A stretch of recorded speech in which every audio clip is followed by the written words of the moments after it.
Shout out to Kopish. Shout out to Kopish, guys. All the good work the up. two legends, Emil Heskey, Howard Gill. Can't get much better than that, guys. Yeah. You know what to do now. Like, comment, subscribe. I'm with legends, guys. Kopish. Yes, lovely people. Hope you're well. Welcome back to another Monday night live show. We are Team Kop-Ish. As always, when we get behind the mic, please make sure you subscribe, comment, and like. Big day for Liverpool Football Club. Well, big 48 hours. We have said goodbye to, in my opinion, the best manager of my lifetime. And we are saying hello to our new head coach. Not our new manager, our new head coach, Arne Slot. Man like Matt Drifty. How are you doing, brothers? Raw. Gave me the I thought Drifty was going to speak. I'm going to let you speak. No, do you know what? Drifty's like this, bro. Gave me the kiddie Do you know what? I'll be honest. They not hasn't like even us. in it. It hasn't even been 24 hours, fam, since Klopp has left, and we've already got announced new manager. Even though we kind of knew who it was anyway, it's a bit of a mad one. Like the turnaround's kind of mad. Pause. Like it's kind of mad. When you deep it, like it's Klopp left yesterday evening, and less than 24 hours. Like Arne Slot gets announced, but yeah, do you know what? Is it a surprise to you guys? He got announced today, though. Yes and no. I mean, he was always going to slot right in anyway, but one of them ones, isn't it? I mean, I spoke to Matt about this last night. Yeah. Matt said that that he thinks they might give it 24 hours or 48 hours. Sorry, should I say? And I said I think they'll do it today based on the fact that even Klopp himself and you got to shout out to Feyenoord as well. I'm not gonna lie, they actually played your Never Walk Alone in Slot's leaving video, which that's amicable. I'm not gonna lie. Is it their theme tune? Did they use it as a song as well? Or I don't think so. I think they literally did it to give us a big up. I genuinely don't think it's got anything to do with them at all. So you got to rate that still, because remember we're teething their manager. I think we've had a good relationship with them because of the whole Cout situation as well, though. I think we've always had a decent relationship with Feyenoord from what I can recollect anyway. But there must be a slight feeling of resentment, even though you understand it, because we still teethed their best manager. Do you know what I'm saying? The best manager in their history, apparently.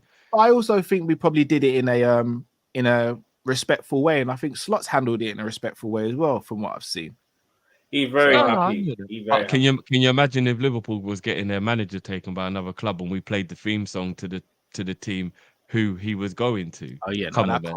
You know that ain't running. You know that's. But you know what it is though? It's kind of the unwritten rule of like, not this is gonna sound bad mind, but Liverpool's standing compared to Feyenoord, you could always see that was gonna happen, but you would never see it like you said, like the other way around, so to speak. You just wouldn't, because it's Liverpool standing.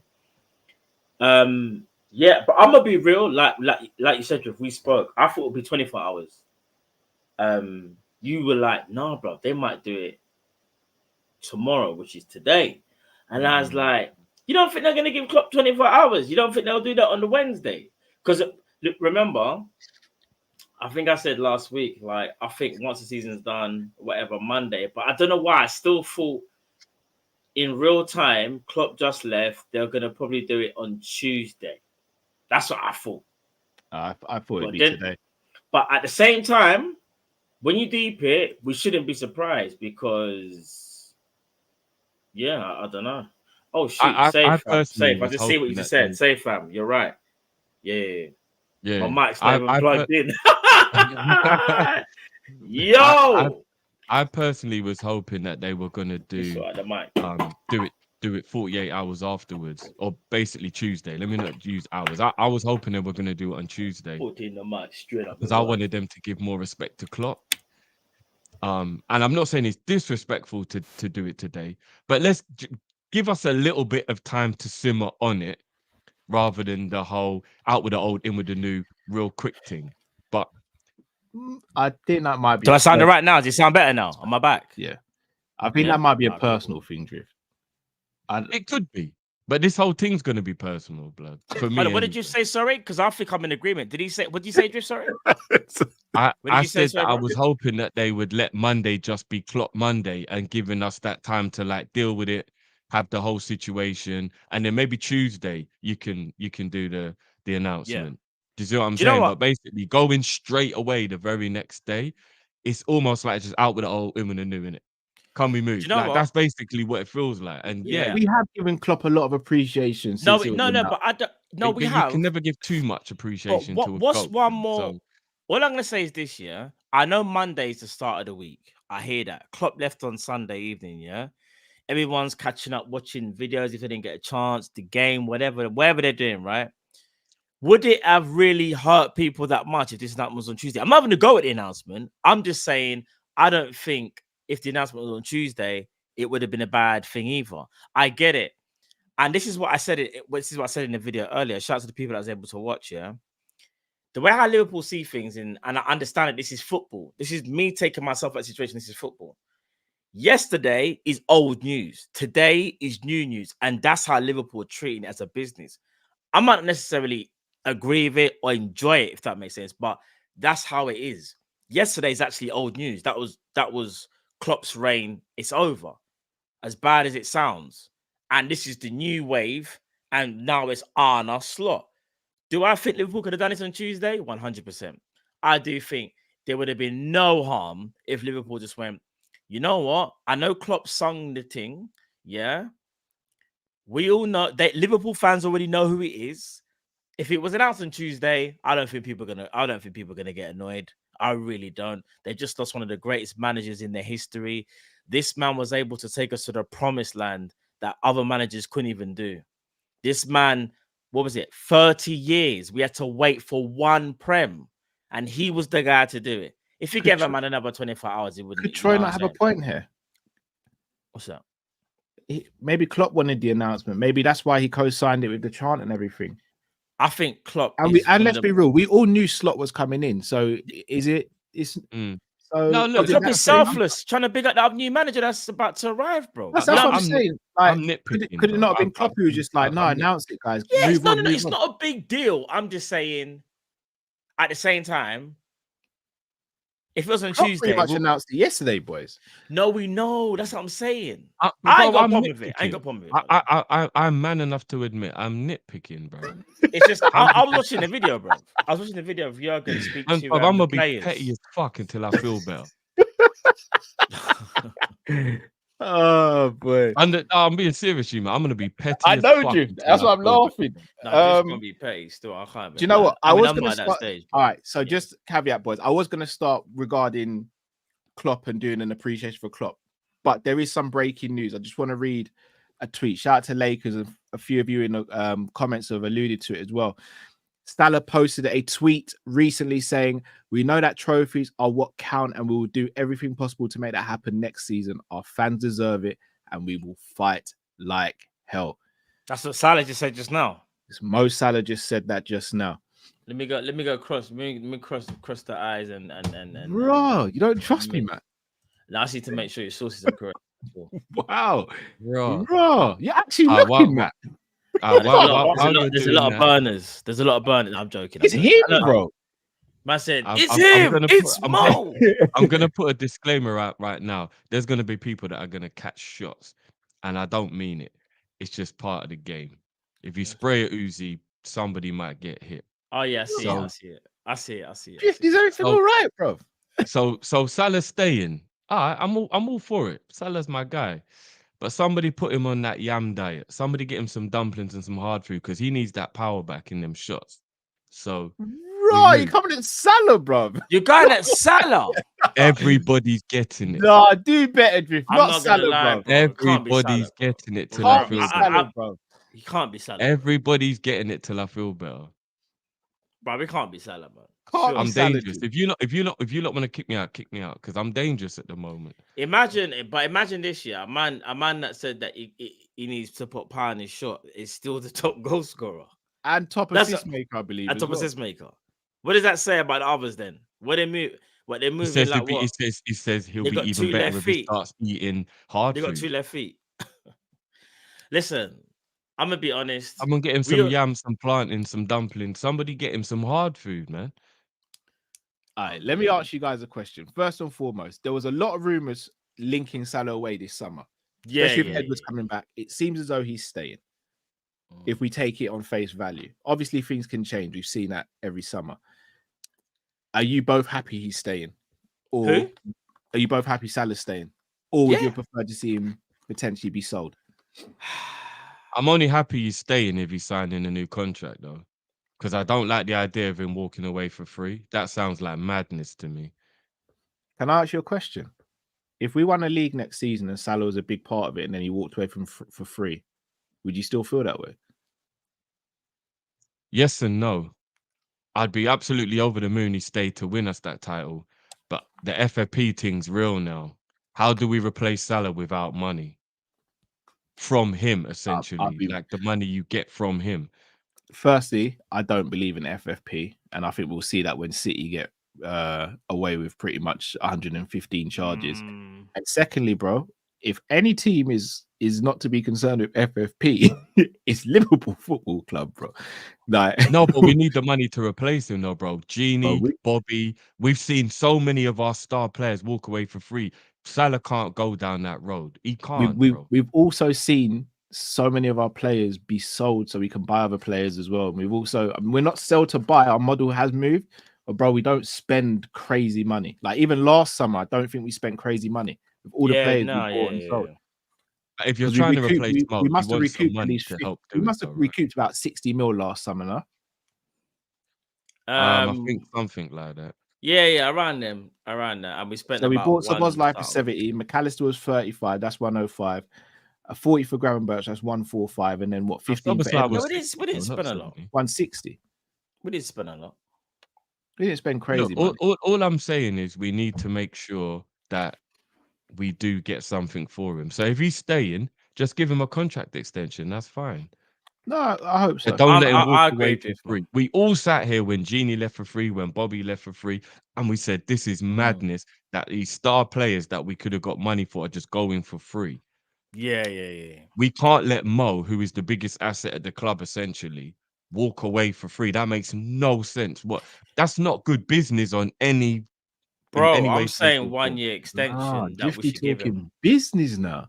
No, I'm saying a 2-year extension, bro. I say a 1 year. Business now. Do you know what it is, bro? All right, so you see the 1 year. All right, so Salah's contract runs out. I've had to watch a lot of stuff happen to the club, bro. So I've got to change my ways. I've just watched Thiago and Klopp leave at the exact same time. You know how difficult that is. I'll be real. Thiago kind of left when Matt met him, bro. To be fair. Oh, we do it now, are we? Okay. Anybody can get it, Matt. It's one of those. Okay, no, it's cool. It's cool. Shout out Thiago. Never forgotten, my brother. It's all right though.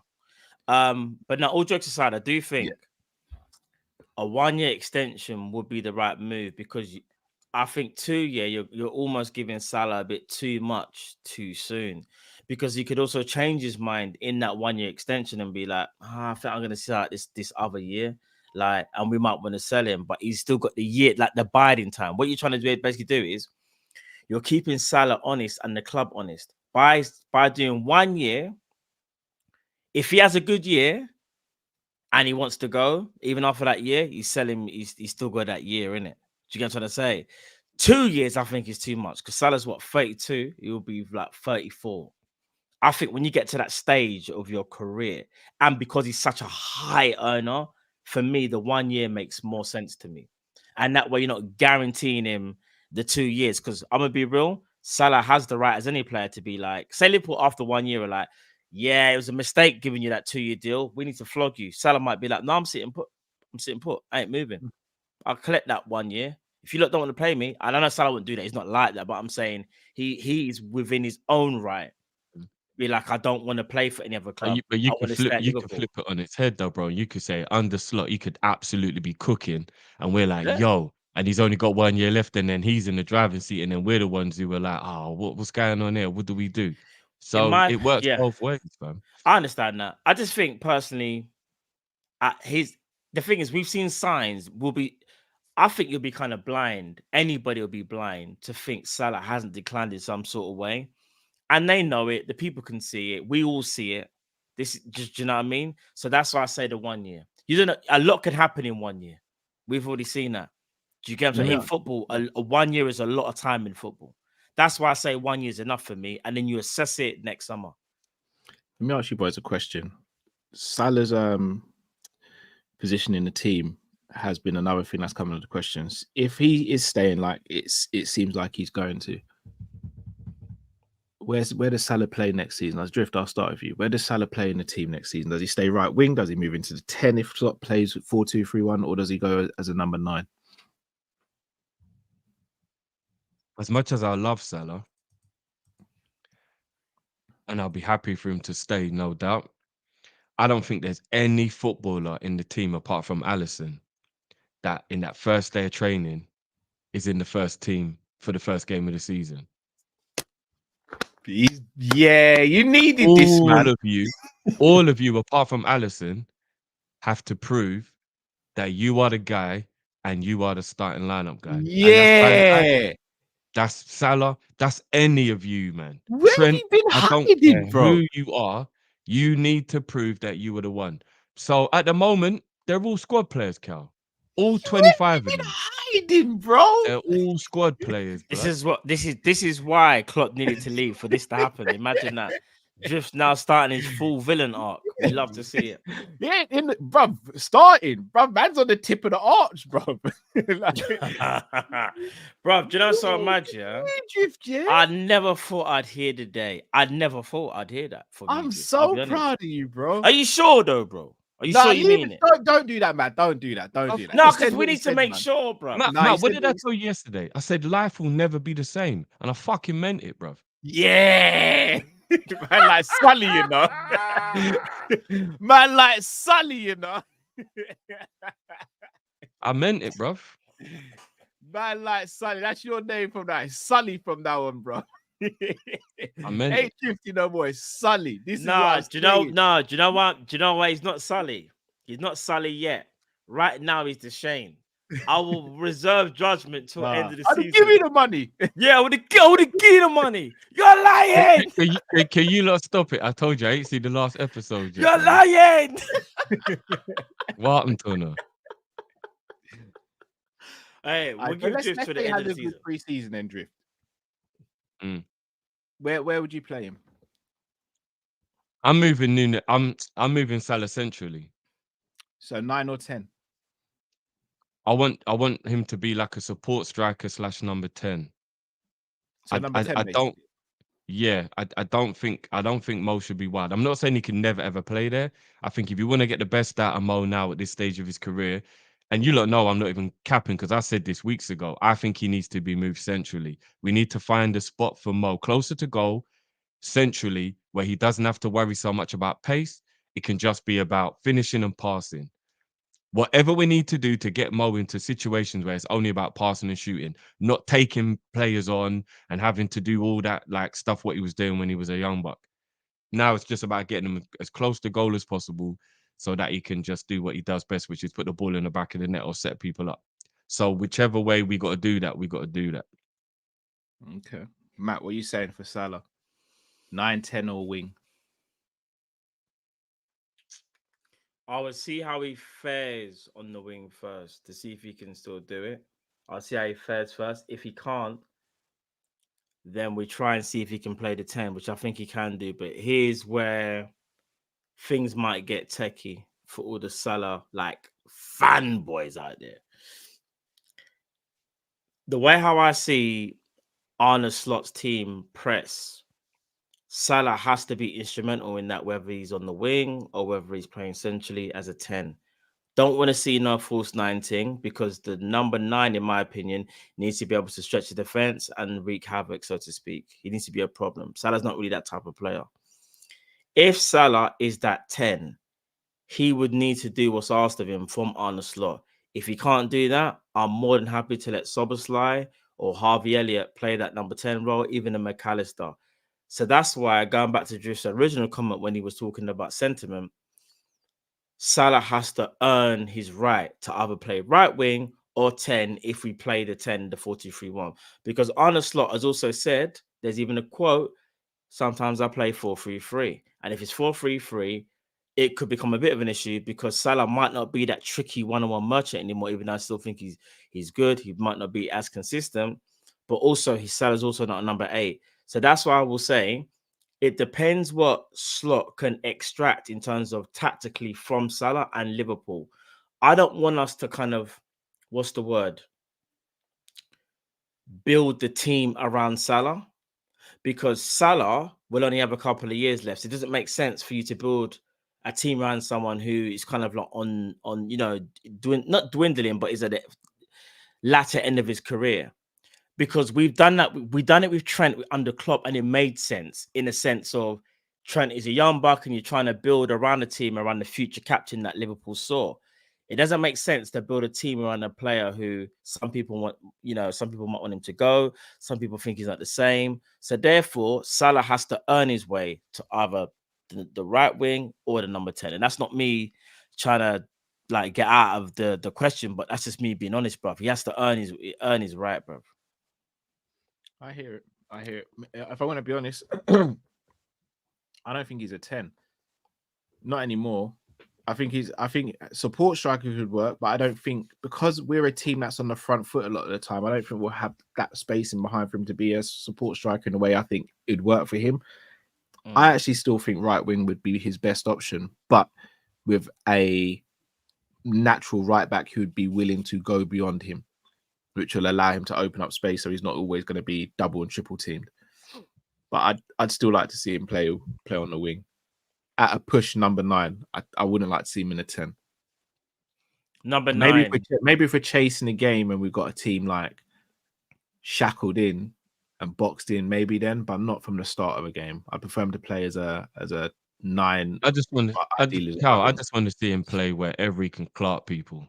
That's all I care about. I think he can do that from right wing now. I just think a slight tactical tweak, because let's be real, we've seen him do it this season when Klopp made slight tactical tweaks. So the right back has to provide the whip. Salah needs to drift in field rather than. Let me ask you, do you know what I mean? Sorry to cut you, Matt. Let me ask you a little quick question.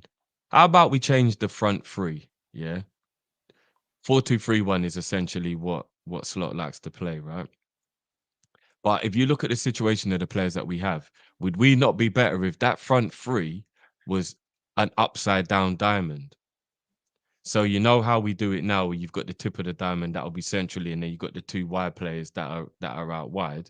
How about if we flip that and we actually have them as 2 number 10s, and then you have as 2 strikers, and then you have a number 10 behind them. So essentially you've got 2 players who are forward rather than 1 player that's forward.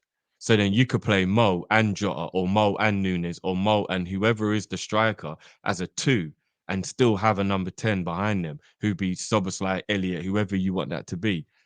So and then we can let the whip be provided by the fullbacks. So basically a diamond, like a diamond.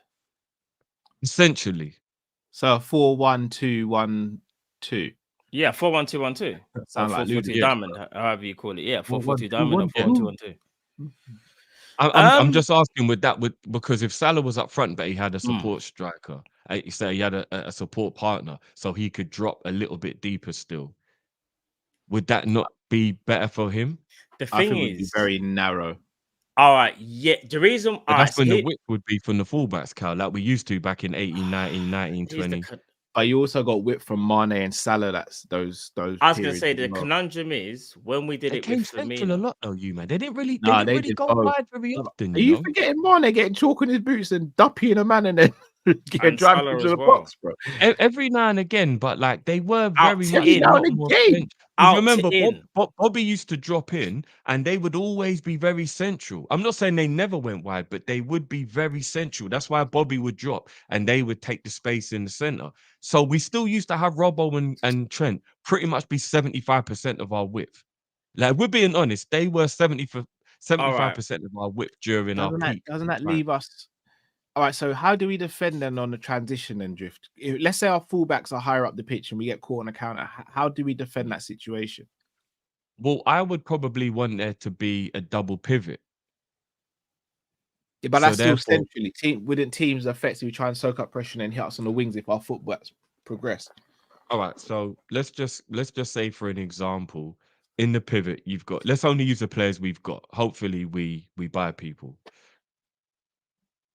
McAllister and Endo, just for the sake of the argument, they're in a pivot, right? And then you got Robbo and Trent who are providing the width. Those two have to be intelligent enough and have to be strategically instructed, the same way we were a little bit before with Gini and Hendo. Robbo's bombing on. McAllister, be smart. Keep an eye out in case there's a transition and you've got to fill in at left back for a moment. Trent's bombing down. Endo, be smart. No, you might have to fill in a little bit just in case we get caught out in the transition. And you're still always got a midfielder in there because it's a pivot. So he's not emptying the space. It's just you come over a bit while he's there, or you come over a bit while he's there. Do you get what I mean? It would be a lot more about being intelligent and being on the ball and being quick and smart. And again, I'm not saying this is a guarantee, but if Salah's our biggest gunman, I'm trying to get the most out of Salah. And I think Salah being in a 2 up front might be the best way to get the best out of him, because he can almost be a little bit of a floaty player, not a free role, but he can almost float a little bit. You're not sticking him in one position and he has to just stay there all the time like he does when he's on the right wing, because he essentially kind of just has to stay there, innit? He's the winger, like be there all the time. I would like to have Salah with a little bit of a free role. I think you give Salah a free role and he might actually cook the hell out of everyone. So I'm just trying to find ways to get the best out of Salah, really. I hear what you're saying. It'd be interesting to see what happens. I'm just happy it seems like he's staying. So that's the main thing for me. Let's move on topics. And let's move back to Jurgen Klopp. I want to ask you guys a series of questions. And I want the first answer that comes to your mind. And guys, in the chat, I want you guys to play along with this as well. So, first question, boys. Who has scored the best goal in Klopp's reign as Liverpool manager? In your opinions? What, in his whole tenure? Whole Liverpool tenure. Mane. Which one? That's a tough one, but Debut. I'd go Coutinho free kick past Arsenal or Sadio Mane in the same game. Oh, but then Salah versus Man City, though. My word. Salah versus Man City meant more because the occasion was bigger. So I definitely believe it was a bigger goal. But I think the way Sadio cooked Salah Arsenal in that, mad though, and then you know. packed it in the top corner of his left my hand. days, bro. Do you know who it is? I'm gonna be honest. This is a left field answer. I'm saying it. Emre Can's bicycle kick. Matt, man. Do you know what, Matt? I was just about to say that, but I didn't want to steal your thunder. I forgot that Klopp was. Do you want to know why? How can the man be 2 feet off the ground to do a bicycle kick? It don't make no sense, bro. The man literally, it's like it was such a vital goal as well. He tried not to do a bicycle kick. That's how mad it was, bro, because he was so low to the ground. That execution was insane. It was such a vital goal as well. The degree of difficulty is mad. Hold on a minute. I've got another one that came to my Benteke Man United. It's overlooked because of that wasn't Klopp. That was Brendan. Was that Rodgers? Yeah. Flip. Oh, yeah. No, Cal, I think that was. It wasn't Klopp, it wasn't his Rodgers. Oh, okay. Fair that basket kick was insane. The technique was mad. Sadio versus Bayern Munich. Big goal. I think you're forgetting one. Drift, we were there. Salah Chelsea. Salah Chelsea was a beautiful goal, but there's loads of goals that are a bit similar. Like McAllister hit a rocket like that against Fulham. Like there's other goals that are similar to that. What was another one? You said Coutinho. Alisson Becker. Oh my days, bro. You know what it is? The Becker one is the emotion of it. But like I don't think it was the best. Taking everything into consideration, though. So I should have been clearer. Taking everything into consideration. Oh, if you're taking finish, emotion, everything. Oh, well, this if we just talk about pure goal, yeah. I think McAllister against Fulham might be possibly the one. If we're talking about if that's the case, then Cal, it's corner taken quickly, Barcelona. It has to be. Oh my god. Yeah. You man, did it touch the floor or not? Yeah, listen.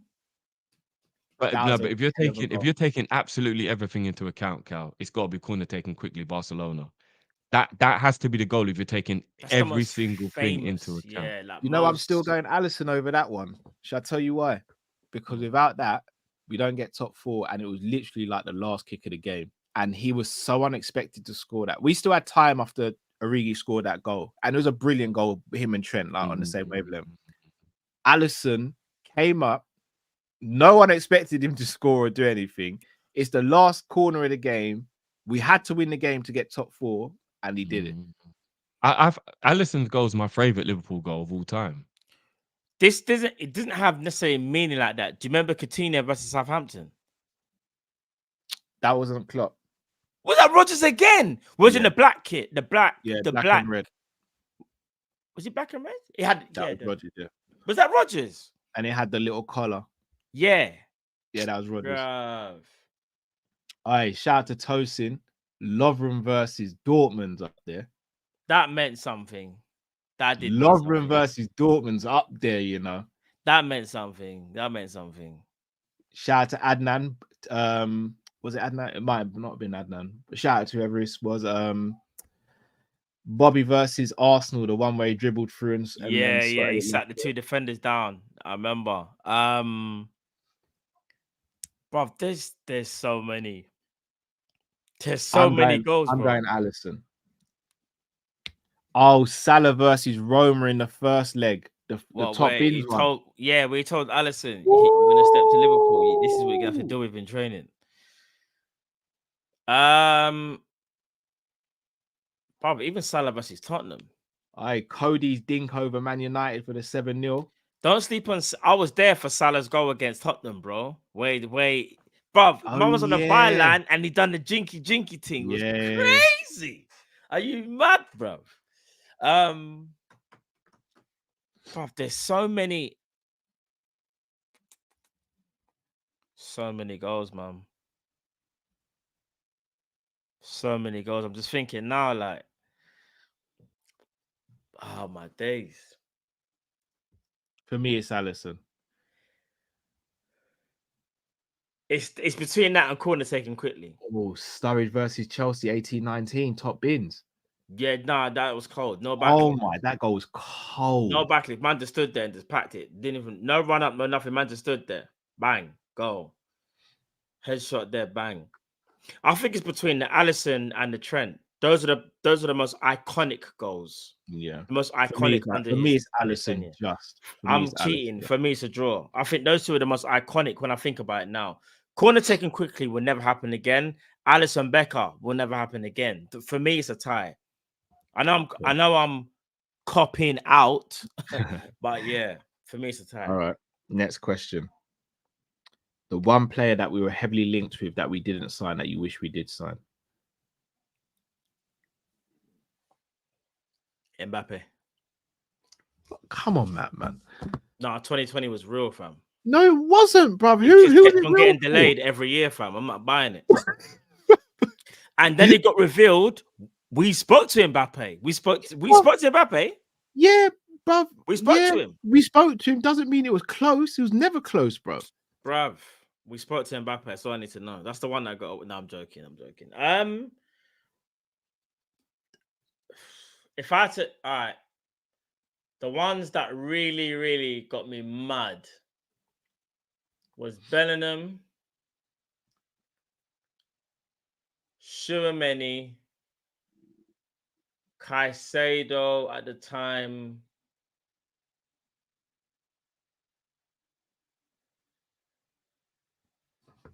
What about any striker? Cause yeah, I got over one within a week, so it wasn't even a real thing. Pause. Probably Bellingham. Probably Bellingham or Tchouaméni. Forgetting one. But am I forgetting one? Yeah. For me, okay. Fekir. Oh my gosh, bro. No, for you it's Fekir. For me, I actually don't know if it's Fekir for me, you know. So what's the moment?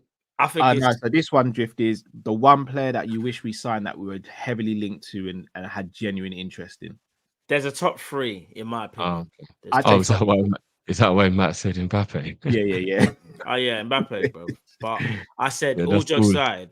That was tell me if I'm lying out of these 3. In no order. Shermany, Bellingham, and Fekir. I think you got to throw Caicedo as well.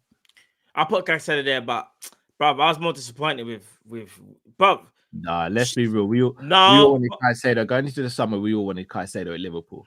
I mean, not everyone done the announcement video. Just saying, fam. Bro, I'm just saying, blood. I'm just saying.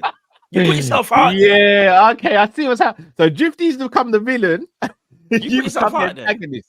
Matt was always going to try and get you back, bro. You know. You put yourself out there. I'm just saying. I personally think it's Bellingham, although I get what Cal means because Caicedo was the one. Caicedo could have changed everything.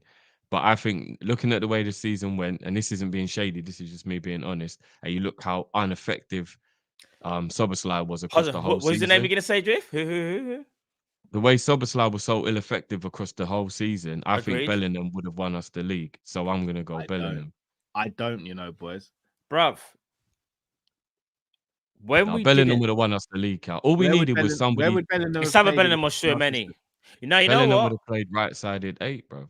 Then he wouldn't have won us the league, Drift. Hindsight, Shermany. That's hindsight. Hindsight, he's playing as a 10/false 9 for Real Madrid. He would not have won us the league playing as a right side. Shermany, fam. Shermany. For me, that's what I'm saying. Play right side 8 though. All right. Hear this. Even though the Bellingham signing would have got me gas, I said it from jump. And Drift, this ain't even time to have a go at you. Do you remember when I was saying, well, Bellingham's in at Real Madrid, and you were like, yeah, and I was like, no, trust me, bro. Bellingham's the real deal. And you were like, yeah. Bruv, yeah, but in hindsight, we were having that conversation in August and September when Szoboszlai was balling out. Yeah, so. But Bellingham was also scoring El Clásicos level. Bellingham was doing a mad thing, but what I'm trying to say is, in hindsight, though, as great as Bellingham has been, I'm gonna say this to you. I'm gonna say this one thing: if you take our end and put Shermany, do we win the league, Drift? Quite possibly. Absolutely. Whereas, no, but I don't know if the DM situation was as important as the 8 situation, bruv. This season, we remember this season. No, because I think McAllister and Endo did a good job in that role. McAllister would have played 8, bruv. That's what I was gonna Drift. Imagine Shermany's there and McAllister from the beginning of the season was playing as an 8. Imagine. No, I hear that, but I'm looking at it how it actually unfolded, lads. And we only lost the league in April. So in January, February, and March, when we was looking at one point, the supercomputer made us the favorites, right? At the end of March. Yeah. If you look at the situation, we were coping really well with the DM situation. Endo was playing really well. I think it was the 8, and I don't want to keep making out like I'm having a go at Szoboszlai because I'm not. But the injury to Jones and then the drop off of his form, coupled with the fact that Gravenberch took a while to get up to speed and Szoboszlai was playing so badly, I think our 8 situation was way worse than our 6 situation was, because between McAllister and Endo, I think they held up that role really well. I'm gonna be honest. I know we didn't play an 8 that we should have been playing, and that was Elliot. I know what Drift means. However, I'm gonna say this, and I'm gonna say this with as much respect as possible. The upgrade from Endo to Shermany is so great that, like, I genuinely feel like if Shermany was here for the season and you played McAllister and whoever it was on that day, whether it was a crap Szoboszlai, whoever it was, I think Liverpool do way better. Remember, we're not talking about changing anything. We're not talking about changing tactics, structure, or anything. But what I do know is Shermany can put out a fire, whereas Endo, in my opinion, as good as Endo can be, is not on that same level. Shermany's younger, can get around the pitch better. Like, Shermany is a more complete player. He's a goal threat. I know Endo, you don't have to be a goal threat for DM, but bro, I'm telling you, Shermany for me would have been the game changer for me personally. You know what? I don't think there's a right or wrong answer. I think Bellingham or Shermany probably within their own right, either one of them, we win the league. I think you're right. I don't think you can actually say either or is a wrong decision, really. I think you put Bellingham in the 8 instead of Szoboszlai, put Shermany in the 6 instead of Endo, and both probably elevate us to a level that probably does win us the league. Like, so even Caicedo in the 6 would have won us the league. Do you know what? So I rate Caicedo, but like when we missed out on Tchouaméni, I rate Caicedo, but like when we missed out on Tchouaméni, I remember just thinking like that was the all-conquering DM that Liverpool should have got.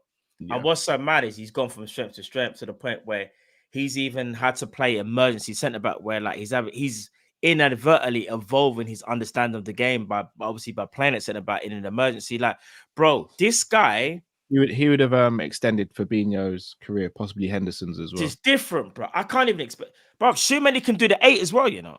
So let's just say, for example, we went to Man City and we were like, all right, we've got to be a little precarious for the first 30 minutes, like 45 minutes. Endo, Tchouaméni, and McAllister. Then you want to be a bit more offensive. Tchouaméni in the 6, McAllister 8, and then you bring on someone. Bro, Tchouaméni is. I mean, we talk about it all the time, innit? Like, Carl, we will say, like, bruv, if there's one player you could have got, sure, many, fam. Bless you. Can I ask, though, if we signed for Kier at the beginning of the 18-19 season, where we had already won the Champions League that season, do we win the Prem and do we go undefeated? Because I think the answer is yes. In 18-19?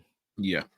I think we win the league. Quick question. If we would have got Fekir, where do you think Klopp would have played him? He'd have rotated him in midfield and right-hand side of Salah. Yeah. Do you think he would have... See, I don't like Fekir as a winger. And especially after that knee injury, he kind of lost a little bit of his athleticism. I think Fekir is like the perfect 10, so to speak. Right? No, you're spot on, but he would have done a better job than Shaqiri, for example. But one thing I will say, though, and this is disingenuous for me to say, when you get a player that's good, you do change things. So, like, for example, I do think if we would have got Fekir, I think Klopp may go 4-2-3-1. But because we didn't get Fekir, he obviously stuck with a 4-3-3. Because you could play 10, you got at the time. Here the options we had at the time. It had Fabinho and Henderson play at the 6. Left 8 would have been Naby or Genie, and right 8 would have been Ox or Fekir. I'll be honest. I think we'd have won the league with Fekir if we got him, and I think we'd have finished unbeaten. I think Fekir, it's hard to say, but you could be right. But all I'm saying is, me more than anything, 10, man. What upsets me more than anything is one of the players who probably would have been the absolute game changer. It's going to sound like I'm picking on him, but I'm not. Was probably Naby. I think if Naby had become wait. That's my next question. Wait. Okay. If there's one player you could have waved the magic wand over and given a brilliant injury record under Klopp, who would it have been?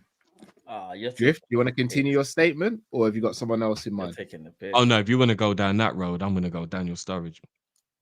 You took the person I was going to go for. Man, like, all right. I think I know who you're going to go. Thiago's my next one. I'll be real with you, boys. Daniel Sturridge. How old was Sturridge when Klopp took over? Thiago, 27. Man. Sturridge was 27 when Klopp took over, right? I think there's two other players, you know, boys. No, I'm just saying in recent years, it would have been Thiago. Signed him in 2020, leaves now until 2024. That's 4 years. If you would have told me that Thiago, I'll tell you this fact actually. Correct me if I'm wrong. In the 4 years Thiago's been at Liverpool, he's only made 98 appearances. He was too shy away from 100, and that's in 4 seasons. That is the injury-prone nature. I was this close to saying, do you know what I mean? Because you already know how I feel about it. That's my brethren, fam. Like, but as much as I rate Naby, but Thiago's a different level, huh? Are we sleeping on Jota and Matip, boys? No. What I'm saying is this. Sorry to cut you, Matt. Because the reason I asked those two, without Thiago, we've come close to winning the league. Obviously, he's phenomenal in it. We know what Thiago's talent is. But there's an argument to say 18-19, if Sturridge is the Sturridge that was in 13-14, 14-15, I think we win the league in 18-19.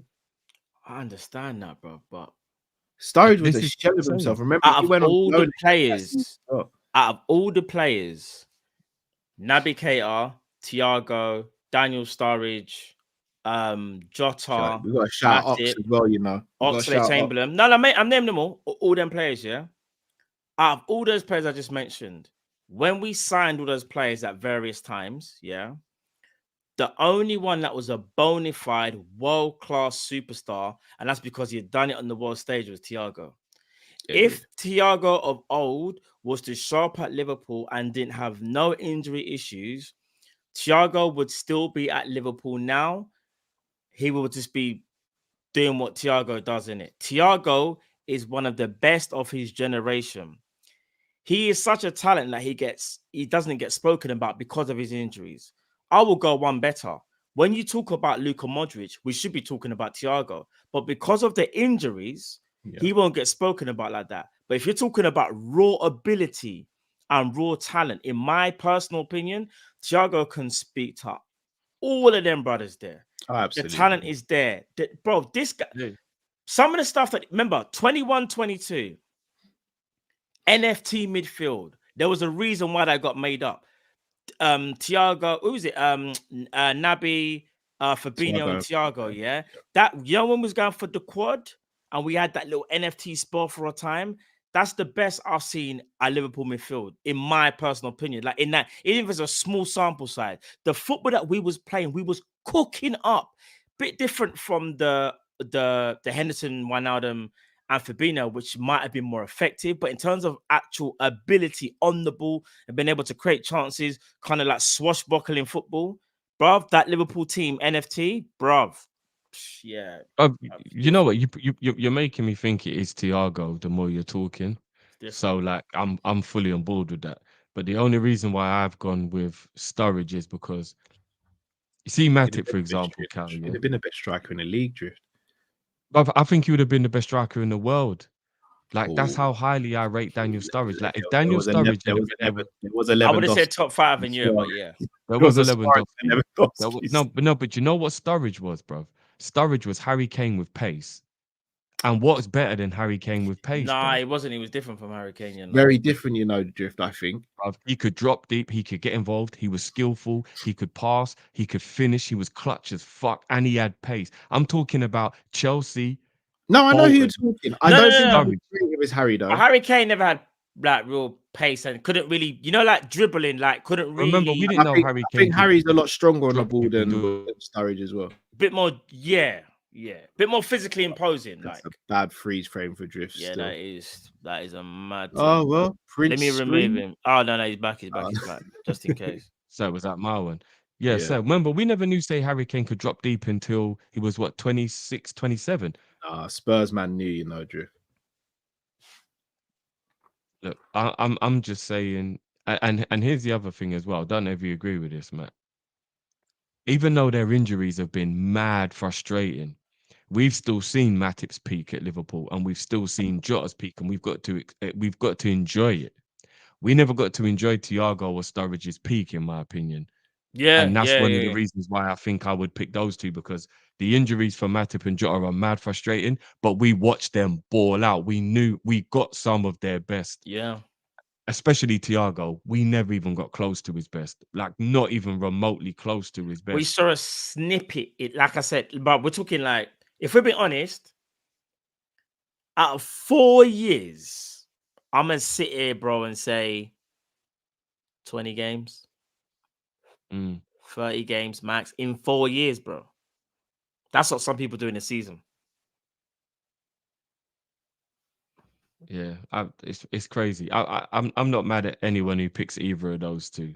I'm not, but I do believe that a fully fit Naby Keita that to come into the team and do what he was supposed to do week in, week out, that box to box, almost Kante type of vibe. Because I know they're slightly different players, but it would have been that type of vibe, like Pete Kante, box to box, covering all the ground, taking people on, progressing with the ball, helping to defend, do transitions. Like basically, Naby was supposed to be the keys to the city. Like if he'd have turned out the way we thought he was supposed to be, it would have been completely transformative, bro. Bro, we were there for. Remember, we was there for his debut against West Ham, and I remember the first game he played. I was like, "Oh my days, bro! I knew this is why we got him, because this guy's cold." Little did I know, the injuries would just it wasn't meant to be. People can laugh at Naby Keita all they want now because it's hindsight. When we managed to secure the bag, everybody was jealous, everybody was in shock, and everybody was gassed. everybody wanted Naby Keita. Every single team in the land was chasing Naby Keita, and Liverpool managed to steal a march and secure the bag, and we was gassed. It's just a shame it never worked. Remember Barcelona tried to pull a fast one in the last minute, and then we signed him. Yeah, Man United were trying to sign him. Chelsea were trying to sign him. Like all the big clubs wanted Bro, you're Naby thinking Keita, about the memories, you know, fam. Hey, this is mad. Hey, listen. Bro, I was there for his debut, fam. I was there. Drift was there, fam. Matt nearly broke his ankle jumping up and down when he did that Cruyff turn still. Yeah. Bro. All right. I still believe that if Salah had scored that might have been the best assist I've ever seen. Against Crystal Palace. Bruv, my.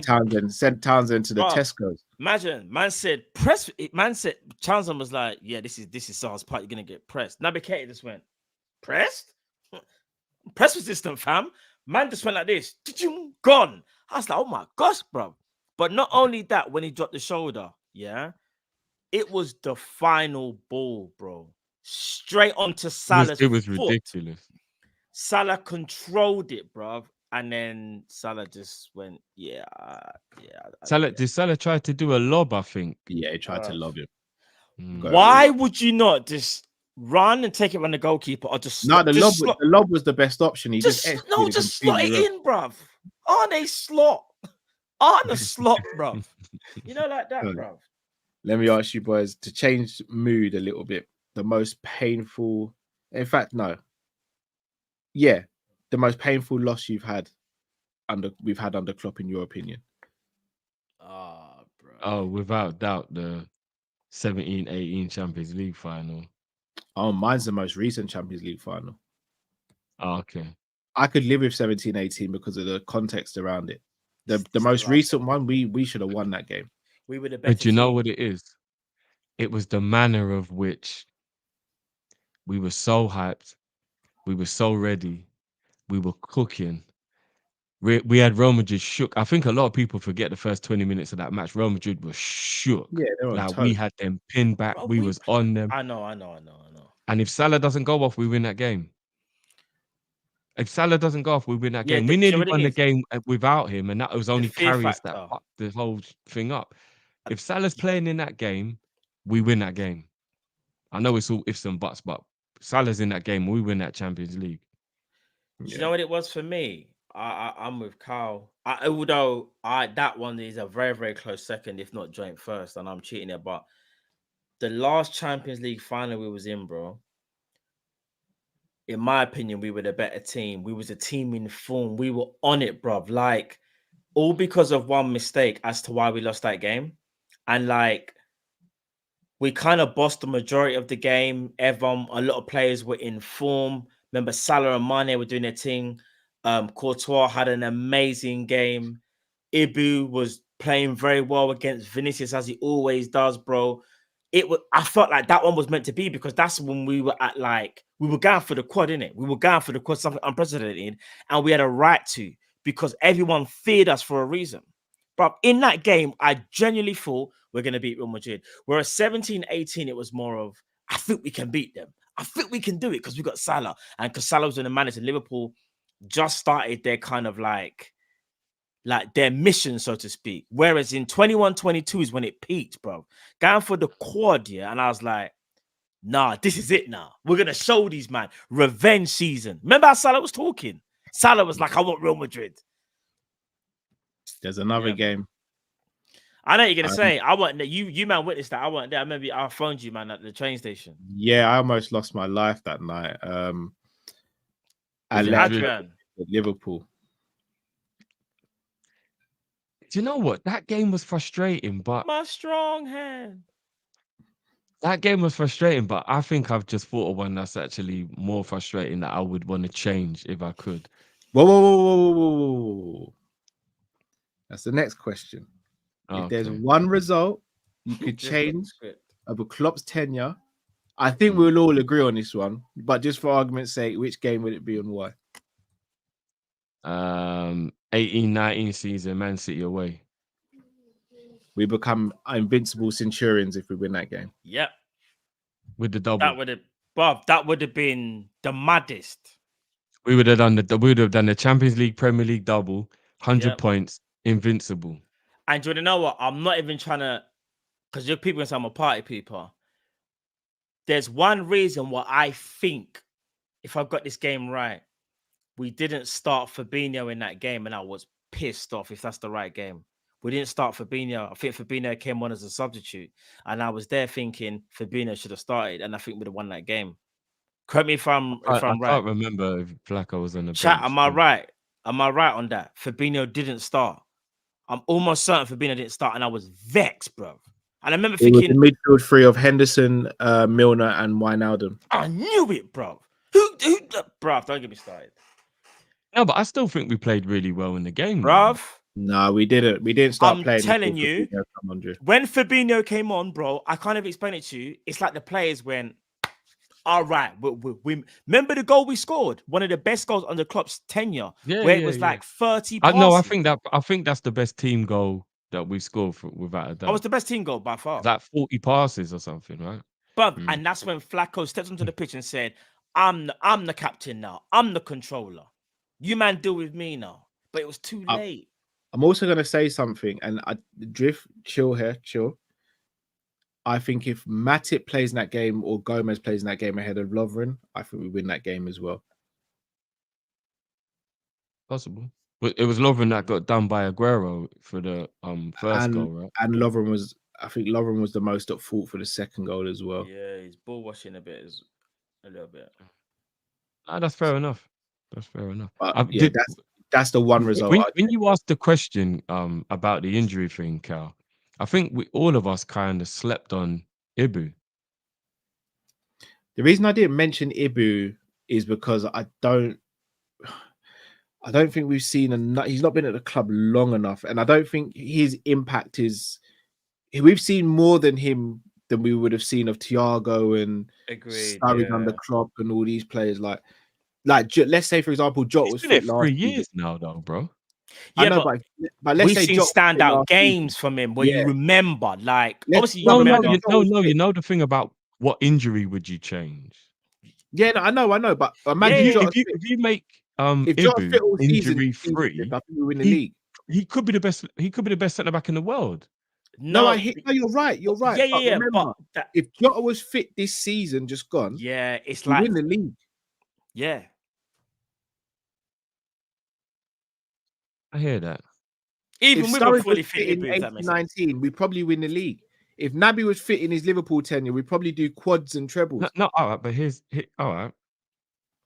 If you take a fully fit Ibu, who can implement what Klopp needed of him when we inverted the system, and he had the physicality to just keep doing it and not worry about injuries and be able to cover the ground and do all of that, you could arguably say we win the league even without Jota, because we would have been a lot more defensively sound this season. Injury is different to fatigue, though, bro. He would have still got fatigue. Yeah, because he might have got a bit tired, but I still think he would have been. And not put it like this: as bad as we are defensively, and as bad as when we invert, how much pressure it puts on that right side of centre back. Konza's also found that sometimes as well. You put our killer striker with no injuries in the situations that we've seen some of our players all miss. Diaz, Salah, Nunez, we can even say Gakpo at times. Jota, we know, is the best finisher at the club. If you make him just as available as, say, Darwin, for example, just as available, doesn't have to be perfect.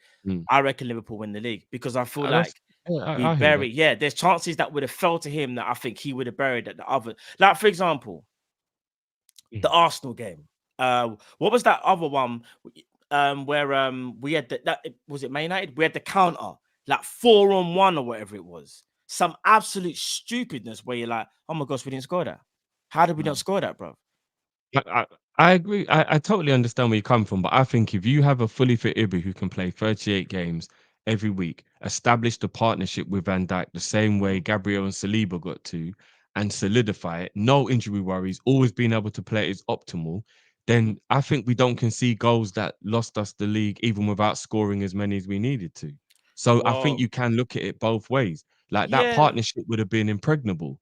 You're talking about a fully fit Ibu who plays every game, fully fit, don't worry about injuries, playing next to Virgil, their partnership would have been built so strong that maybe we don't let in all those little silly dumbass goals and all that kind of stuff. You got a point. I think the conceding the goals was more down to the system as opposed to individuals. Granted, Virgil made mistakes, Matip made mistakes. They all made mistakes. Kwanzaa, obviously, the Man United, they all made individual mistakes over the course of the season, which is natural. But I wouldn't sit there and go, our centre backs are the reason why we're leaking goals this season. I think all of our centre backs actually had a good showing. No, I hear that. But I just saw a stat that says something like Virgil had to play with 24 different. Yeah. Like the rotation of the Yeah, defense was like it's mad, 24 it's mad. times or something like that this Virgil season. was in an all Uber driver. competitions. He was an Uber driver. Like, Never knew. come on, man, that's ridiculous. That you can't get a settled. Like we all know, defensive partnerships are about playing week in, week out with each other. And that's not to say Kwanzaa didn't do his thing when he played, because he did. Matip started the season brilliantly before his injury, so it wasn't like everybody else was playing poorly. But if you can just get Virgil and Ibu to play 35 games a season together and build up that relationship, they're the best centre-back pairing in the world, bar none. Like I literally agree. bar none. So, But you know, I'm just saying.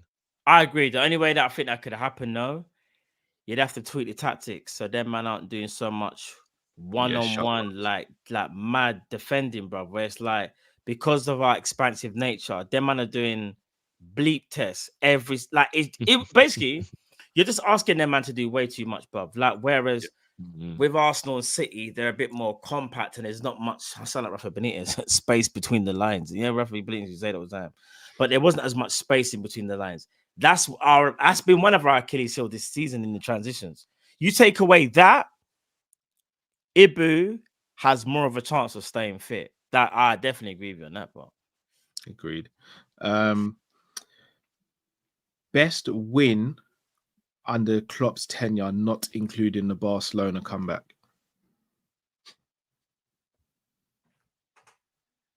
Man United 7-0.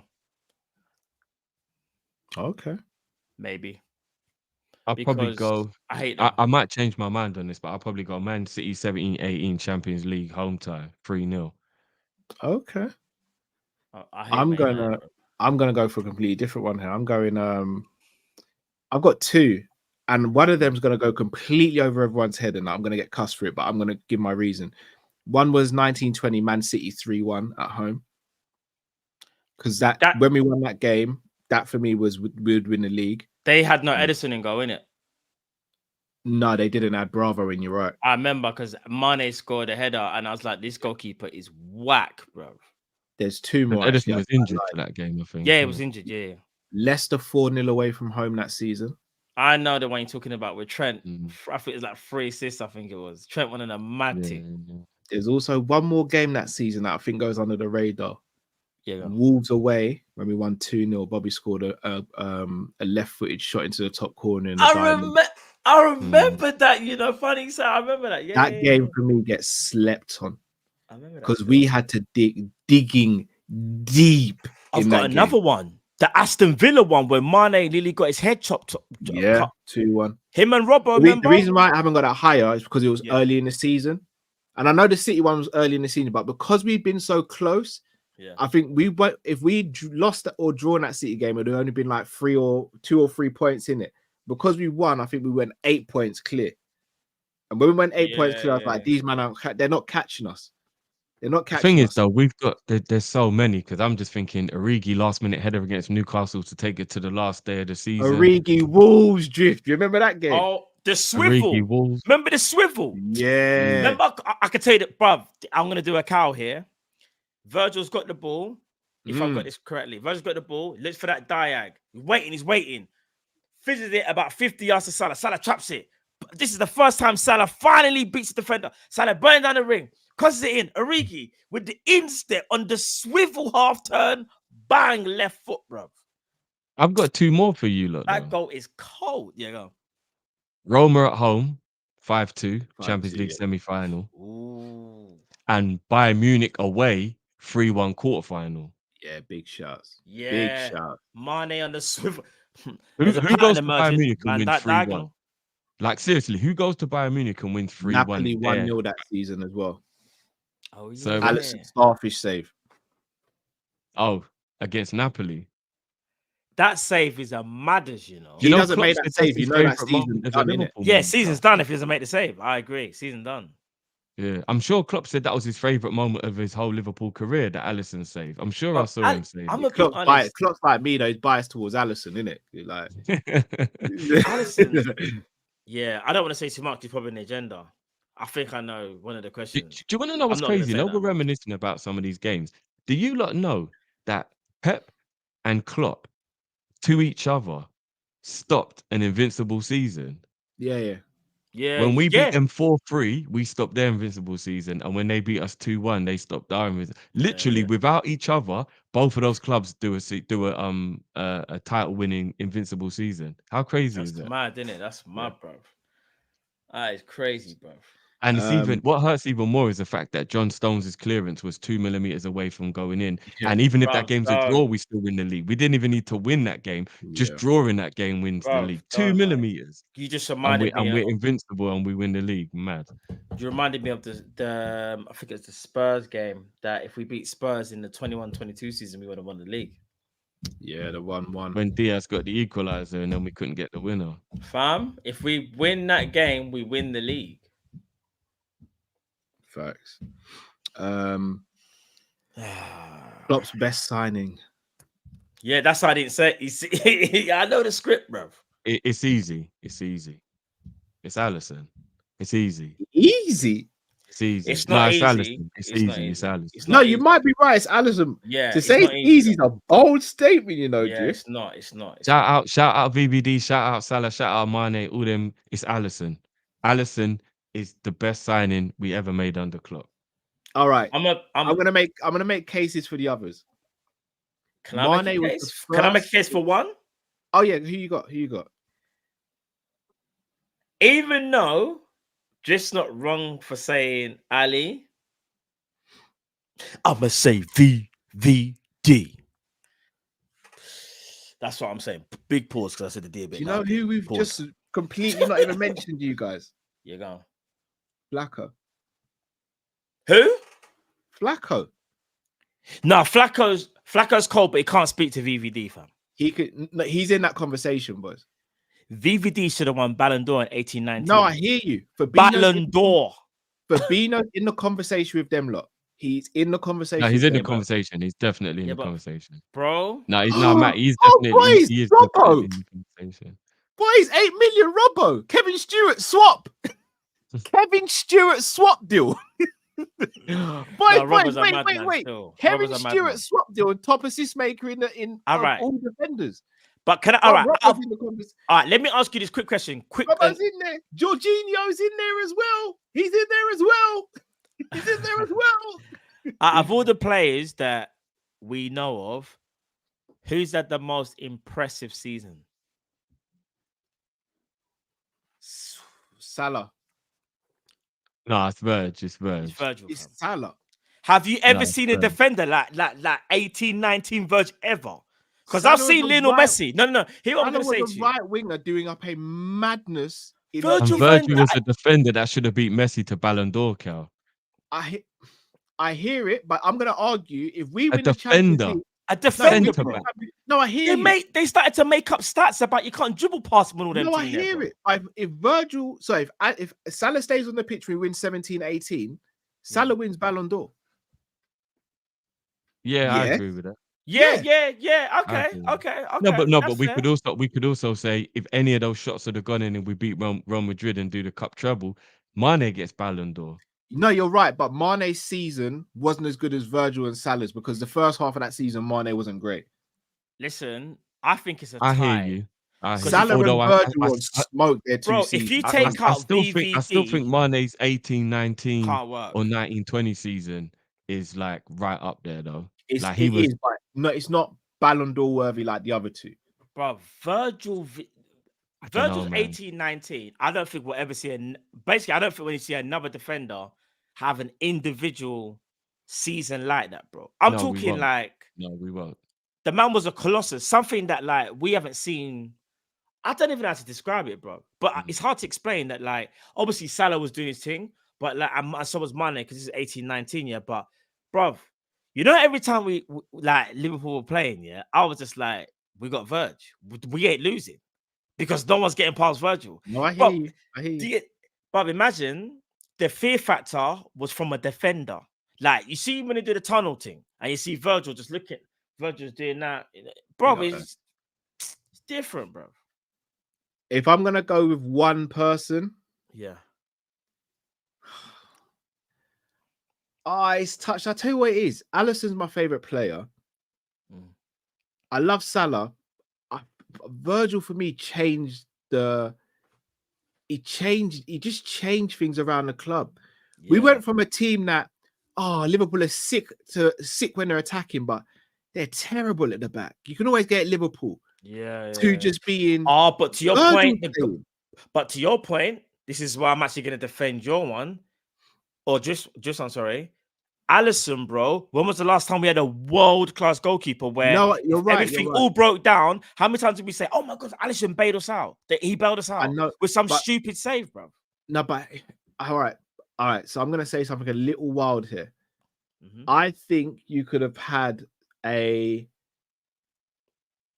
7 out of 10 goalkeeper with Virgil in front of them and we'd still win the Champions League. Hear me out. As opposed to a 7 out of 10 centre back in front of Alisson and win the Champions League. Yeah. You ain't got no complaints from me. But I think that's spot on because I genuinely feel like Virgil was impervious from arguably when he arrived 17-18 second half to 19-20. No, till we got injured. Yeah, because 19-20 was his last full season. The season after that, he got hurt, innit? That 3.5 year span, or whatever it was, I've never seen a defender like that, bro. And I know people are gonna do, it's Liverpool, rare tear. Bro, when you have strikers saying things like, I try and avoid that side because they got Virgil van Dijk. When you've got defenders admitting, and it's kind of plain to see that people trying. Remember, we weren't inverting then. And Trent was a more committed defender because he was younger. And I do feel like what he was asked to do is very different to what he was asked to do now. Trent had no problems going up against Leroy Sané in 18-19 and locking up Sané. Do you get what I'm trying to say? Trent was on his defensive job. He might not be as good as Robertson, but it was on it. Bro, we didn't... Yes, we had a weaker side, but it wasn't as weak as how it is now. Bro, people were like, I'm not going down Liverpool's left side. Hell no, bro. No, I hear it. If you come with any smoke with Virgil, you must be mad. I hear it. All right. Second to last question. There you go. If you could have kept one player that we sold under Klopp without sacrificing players that came in to replace the person, etc. I think I know who it's going to be, but just for argument's sake, who would it be? Oh, we already know, man. It's him, innit? Bro. It's him. He's him, innit? He was him. Bruv, I'll be honest with you. I understand things need to happen for the greater good. I'm talking about Nathaniel Klein. Who are you talking about? Just stop, bro. Just stop. Stop the cap. Man said Klein. Bro, Klein's still in love and hip hop, dude. I don't know what he's doing. But no, it's for me, it's Coutinho because I don't know what's happened to Coutinho in terms of when he went. Well, I do know what's happened. His first sort of stint at Barca for the first 6 months, I thought it was actually very, very good. He was excellent. But the problem is that they just didn't find a way how to kind of like the way how Barca play. To get the best out of Coutinho, you need to give him the ball. And because Messi had the ball, it was like Coutinho to play off the ball. They just couldn't maximize the way how Barcelona is built. You play around, it's built around Messi. Yeah. If Coutinho, in my opinion, would have stayed, people, and we still would have got Virgil and Ali. Oh my days! Could you imagine 18-19? In fact, 18-19 and 19-20, or 19-20 won the league. 18-19, I think we would have won the Champions League as well, and we would have won the league with Coutinho. It'd have been reckless. Because remember, Cal took off Salah in the Champions League final. Sorry, Salah was injured. All teams had to worry about was Mane. Imagine Coutinho. Don't do this, bro. Can I drop a couple more names in there? Players that we sold. Mane when he left. Mane was playing excellent. He was. He was. Shout out to Mantis. I was just about to say Emre Can. I think people sleep on how important Emre Can could have been for us if he stayed at the club. Because he could play 6 and 8 as well. But can I quick? He didn't trust it. He didn't back himself. Quick question: who's better, Chan or Endo? Oh, Chan, that's not. Oh, come on, that's not even close. Nah, I just thought I'd ask. You can't be asking me that, brother. I've grown to respect Endo a lot. Chan's different to Endo. Bro, Chan is up. Shall I tell you what it was with Chan that really impressed me? Even if Chan was having a bad game, he never, ever hid. He was always up for the battle, always made himself available for the ball. Yep. Chan, if we had Emre Can and kept him and still had Naby and all, oh my God, do you know how calm we would have been? To this day, I still think Emre probably deep down regrets that he left us. I think so. But Emre, bro, he's about to play Champions League final, isn't he, as well? Yeah, do you know what? Right Big up to him, man. I hope he has a great showing. And do you know what? I wouldn't even mind him winning it. Chan done the 6 and the 8, you know. Mad thing, bro. And final one now. Your favorite moment under Jurgen Klopp. That's tough. It's either winning the league or winning the Champions League, you know. Both of them were emotional for different reasons. One, the Champions League was the first major trophy under Jurgen Klopp's tenure. And then obviously the Premier League is the first one, bro, that, 30 years, fam. That a lot happened, man. Sorry, I'm gonna go on a slightly different tangent here. I'm gonna think of some quirky, funny ones and see if you can remember some of them. You go. Klopp's first season in the game where Funes Mori almost breaks Origi's ankle, and they go down to 10 men, we're popping the ball around, and Moreno randomly just half volleys it across the pitch, and he cuts to Klopp and Buvac just cracking up laughing. I don't remember that, I don't remember that. I will popping it. And Moreno just done a half volley across the pitch, and Klopp's just sitting in the chair laughing his ass I don't remember that, bro. That's mad. I don't remember that. So that's one. Yeah. When we scored the late goal against Everton from Origi, and he ran on the pitch, and him and Ali were hugging and cracking joke. Yeah. Him and Jordan Henderson embracing after the 18, Champions 19, League final. Yeah, that's the one with the Lucas shot. You guys know, man. You guys know. The people, the chat, them know better than me, fam. I couldn't remember for the life of me. Couldn't remember. Mane's first goal, and he just in shock. Yeah, bruv. Yeah, Mane's first goal, bro. Crazy. Do you know what? I'm also going to say West Brom 2-2 when he goes to salute the Kop. Because people were laughing at the time, but they didn't understand what it actually meant. That's the thing. The bigger picture was at play there, but no one saw it. But if you're a Liverpool fan, you understood it. Do you get what I'm saying? Lallana's winner against Norwich when Benteke broke his glasses. Mushed up the man glasses, Mushed them. There's another one. Another one would be I don't know. Pulling his hamstring against Tottenham when we get the winner. Manager pulling in hamstring is crazy, bro. Crazy. Even after the Barcelona, though. Do you remember the Barcelona? When Salah's got the never give up t-shirt. Yeah. Saluting the crowd. In the crowd, I think Klopp came over and was like pointing at the t-shirt. Bro. There's been some great ones, man. Some great moments. Imagine, quick question for you, Carl, yeah? Go for it, bro. This is off a website, Who Scored. Everyone knows who scored, all right? Yeah. Do you think you could name Liverpool's best ever rated 11 in Klopp's tenure? Some of it is easy, but some of it is quite difficult. So in fact, some of it's going to be basic and easy. So goalkeeper. Alisson. Yeah. Right back. Trent. Yep. Centre back. Virgil. Yep. Other centre back. Matip. Yes. Left back.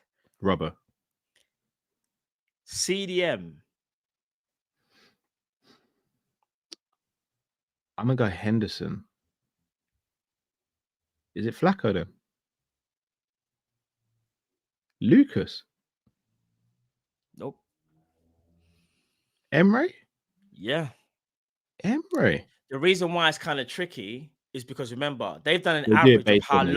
how Yeah. long they play. Remember, Yeah. Fabinho would have played longer than Emre Can and would Yeah. have had On a, his last remember his season. last chunky season. plays. Yeah. Yeah. All right, left centre mid. Genie's got to be. Nah. I suppose Genie never really got plaudits like that. Can't be McAllister, not after one season. No. I remember this is who scored. It's not like Milner. It's not like no. Left Think eight. more offensive. Thiago. No, think more offensive. What? Coutinho. Yeah. Remember, this is just ratings over their careers. The ratings that who scored have given them, they think this is the scores they've given out. This is their opinion on Klopp's best rated. Although I don't agree with it, I'm just I would have thought they'd had Coutinho as a left winger potentially, so it'd have been between him and Mane. Right centre mid. I'm gonna go for a curveball. I'm gonna go Lallana. No, but think of another curveball because you're on the right track. It's the maddest. I'll give you a clue. We've spoken about him today in a segment about injuries. Not Naby. Nah, but you're on the right track. Thiago. Thiago, blood. He never played right 8 though. No, but what I'm saying is, even though he didn't play right 8. So it's literally just the top 3 midfielders. The top 3, yeah, in terms of ratings throughout their career, how they rated them from that kind of makes sense though, because of the sample size with Thiago. That kind of makes sense. The rest is self-explanatory. Mane, his left wing. Salah, It's only the midfield where I was like, nah, not. And I don't want to be disrespectful to who scored, but and again, remember they're just rating the players over and they've gone and averaged up. But I'm like, how does Henderson and Genie not get in there? Like I was wild world we live in. Yeah, crazy, isn't it? No, but you know what? Big up to Jurgen Klopp.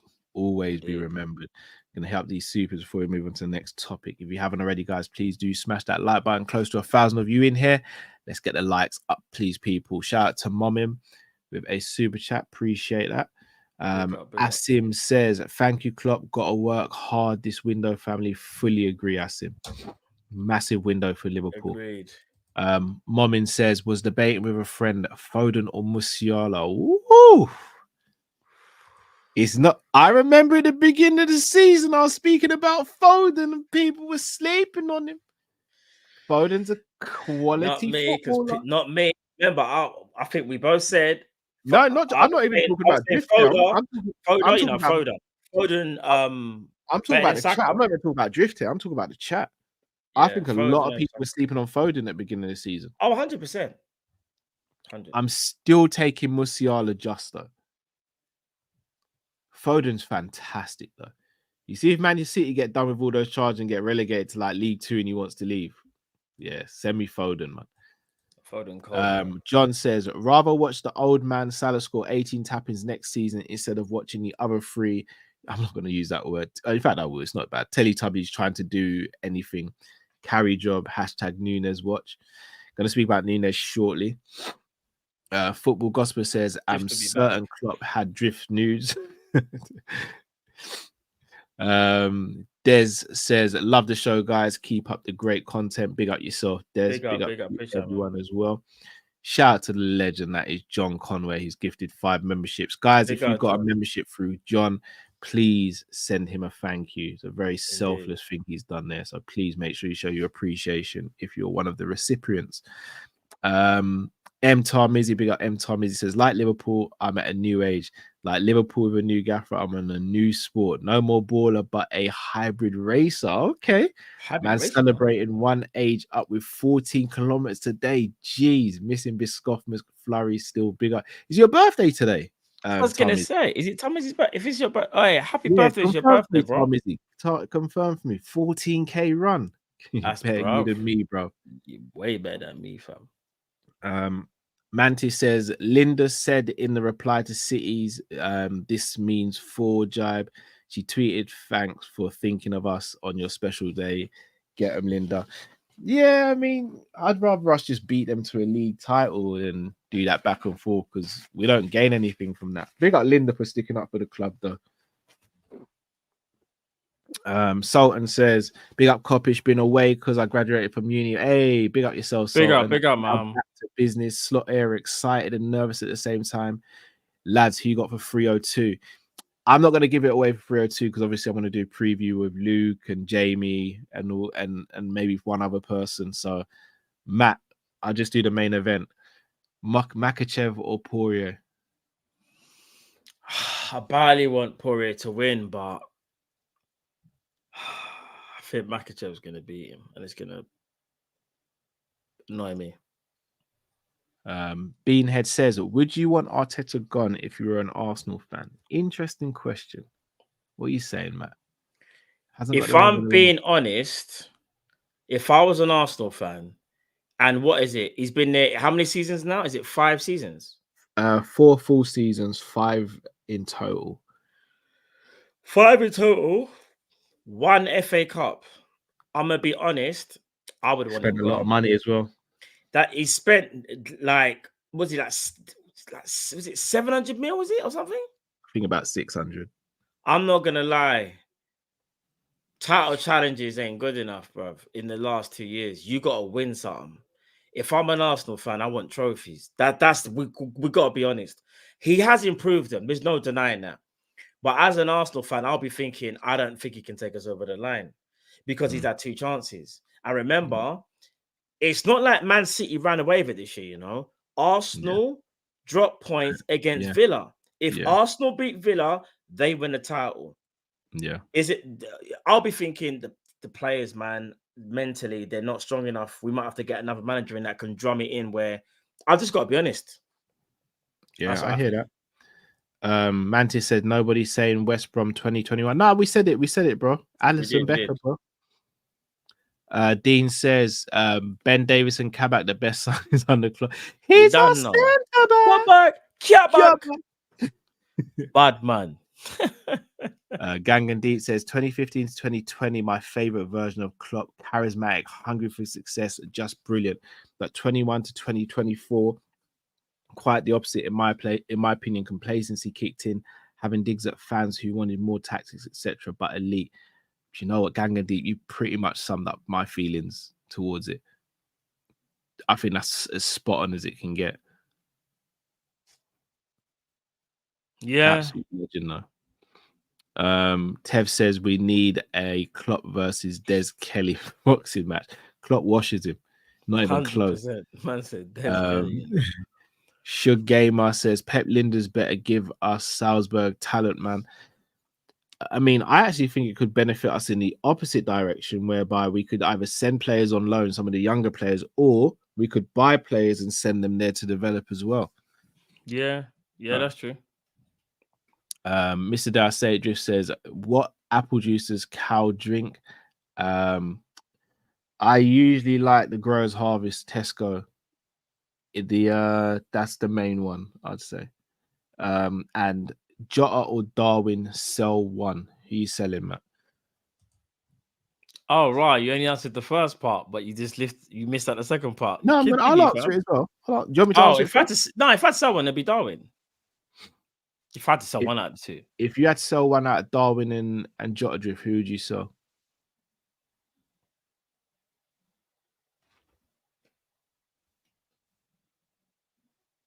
Flip a coin. We need an answer, bro. I flip a coin. Which way is it landing, head or tails? I don't know. Do you want me to get one? An answer. All right, let me get a coin. Hold on. Bro, we can't get one simple answer, the man. Bro, I'm going Jota. So as in, I'm going Nunez selling, keeping Jota. Yeah, but it's the same as me. The thing is, though, if anyone was to say Nunez, I would get it as well because Jota's fitness is a worry. Yeah, but that's the only reason why you would sell Jota. Yeah, of course, but it's still a big thing, though. Yeah, no, 100%. That would be the only reason, though, obviously. You see it? I see it. Heads Nunez, tails Jota. Bro, just say Nunez, man. It's a trick coin with 2 tails on it. Just say what did I say was heads? Nunez has got to go there. This guy, bro. Jamrock says conceded 40 plus goals in the last 1.25 seasons using the inverted system. No comment, man. You'd say about the inverted, but I got cussed out. Right. Inverted saved our season last year, though, in terms of the embarrassment and. No, it did because it was new. No one was used to it. As soon as teams got used to it, they just started exploiting it. Let's move on to Nunez. I want to have a little chat about this. I know you're not going to speak on it, Drift, but I want to have a little chat on it. I saw a lot of people getting annoyed with him regarding the lack of a clap with the guard of honor and head down when Klopp was giving his final team talk. And yeah, from the outside, they don't look great. It doesn't look great, like body language and all that thing. But this is one thing I always ask from us as a fan base, especially this community, is to keep the same energy. And I've not seen as many people talking about him laughing and dancing and joking about with Klopp in the after party. And I just want to see the same energy, guys. Like we can't keep doing this. We can't keep on when something bad happens, get onto someone and be like, no, it's not on. But when something good happens, we go, oh, maybe it's not so bad, but keep quiet about it. Let's keep the same energy, guys, because I saw a lot on social media today regarding how he was and his body language and attitude, which is all right. But at the same time, I didn't see anything else about the good, about him pushing Klopp in the middle to dance and laughing and joking. Some of the chat was just saying he was drunk. Whether he was drunk or not, he still did it though, right? I'm joking. I'm just trying to wind people up. No, I know you're not trying to wind me. But and here's the thing: everyone knows I'm not even Nunez's biggest fan like that. But I always like consistency. I always like a bit of fairness, and I just don't think I'm seeing that. And I think I spoke on this with Gakpo earlier in the season as well. Like, again, not even Gakpo's biggest fan, but there was a period in the season where Gakpo could do nothing wrong. And I was like, but what about this? Why don't we speak loudly about when he does something right? And I hope as a fan base, we can start to adopt that approach. I feel like we've had a bit of a cult, like, fan base leadership type thing in the last few years where certain players and the manager will get a lot of bypasses, whereas others all they have to do is kick the ball wrong, and it's all hell breaks loose. His body language did look great. There's something going on with Nunez behind the scenes. We don't know where it is. But we gotta keep consistency some way, shape, or form, and I don't think that's happening at the moment. But the reason I do speak about Nunez and the reason why I'm segueing is because Paul Joyce put out a tweet, and Paul Joyce is, I hate for lack of a better term, he's becoming a little bit of a chatty patty for me. I don't know if he's being fed these things or what, but this is the tweet. Slot has agreed a 3-year deal as Liverpool head coach. One of his tasks will be to improve Darwin Nunez, who Liverpool are continuing to back. Now, I'm sorry. Call me silly here, but why would you single out one player out of the whole squad? Isn't it the coach's job to improve every single player at the club? Isn't it his job to improve Bichetti? Isn't it his job to improve Harvey Elliott? Isn't it his job to improve Szoboszlai? Isn't it his job to improve Trent? Maybe move Trent into a different position. Isn't it his job to improve absolutely every single player in that squad, unless he doesn't see fit for them to stay? Why on earth has he been singled out in that tweet? You're ironing your shirt, Drift. I'm stirring the pot. No, I'm just joking. I know you are, bro. Paul Joyce has been doing a bit of shit stirring recently. Still, that's what I'm saying. He's become a bit of a chatty patty recently. All right, and I don't know if he's been told to say this. It is. You're right. He's been. Is he the FSG mouthpiece, people?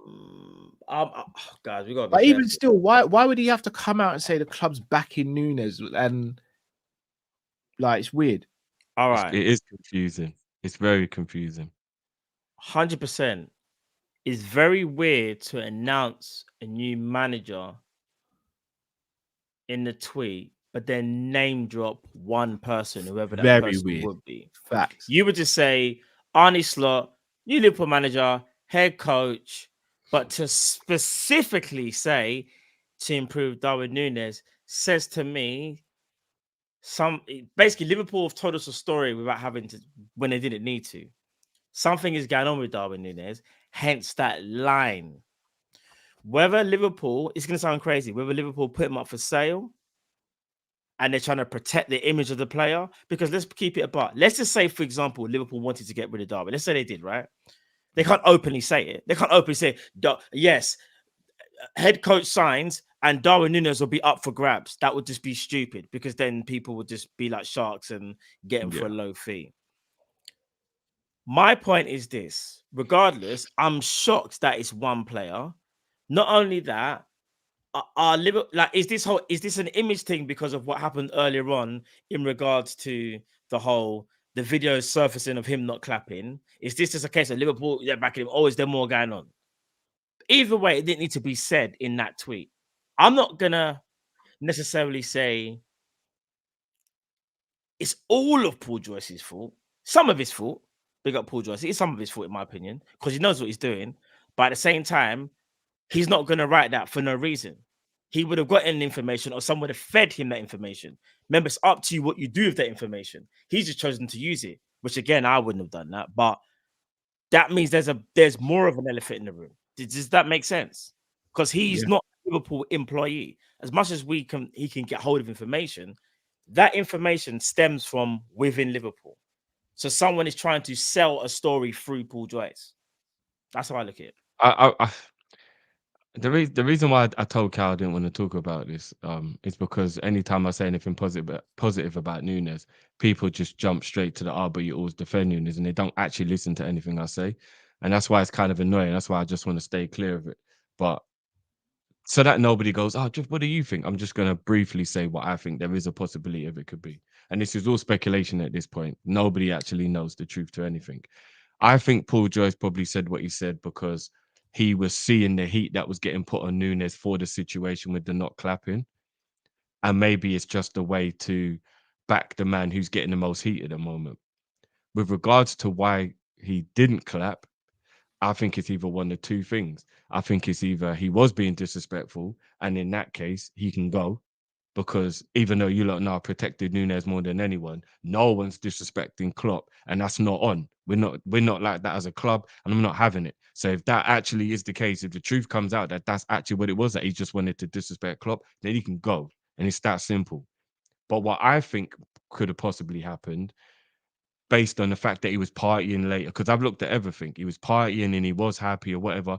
If you see how down he looked during the speech, and if you see how down he looked in his whole demeanor, I think he's genuinely devastated Klopp's leaving, and that day hit hard. And I think he's probably a bit angry at Klopp, but in a loving way. You know, a little bit like how Van Persie admitted he felt towards Ferguson, when he said he felt a bit hard done by Fergie, that he ducked out so quick after him getting there, and he was the only reason why he went there. Maybe Klopp's the only reason why Nunez came, and he's like really hurt at the fact that, right, you're bouncing, bro, yeah? Like, I'm not even fully settled yet. I'm not even fully, you know what I mean? And all of a sudden, you're ducking out. So I think there's a possibility that he's vexing him for that. But I don't approve of any public display of disrespect to another Liverpool fan, member, club, player, whatever. So Nunez should have hit it better, even if that was the case. Can I ask you a question though, boys? If the manager's given a team talk and he's just sitting there like that, could it not just be perceived that he's just taking it in?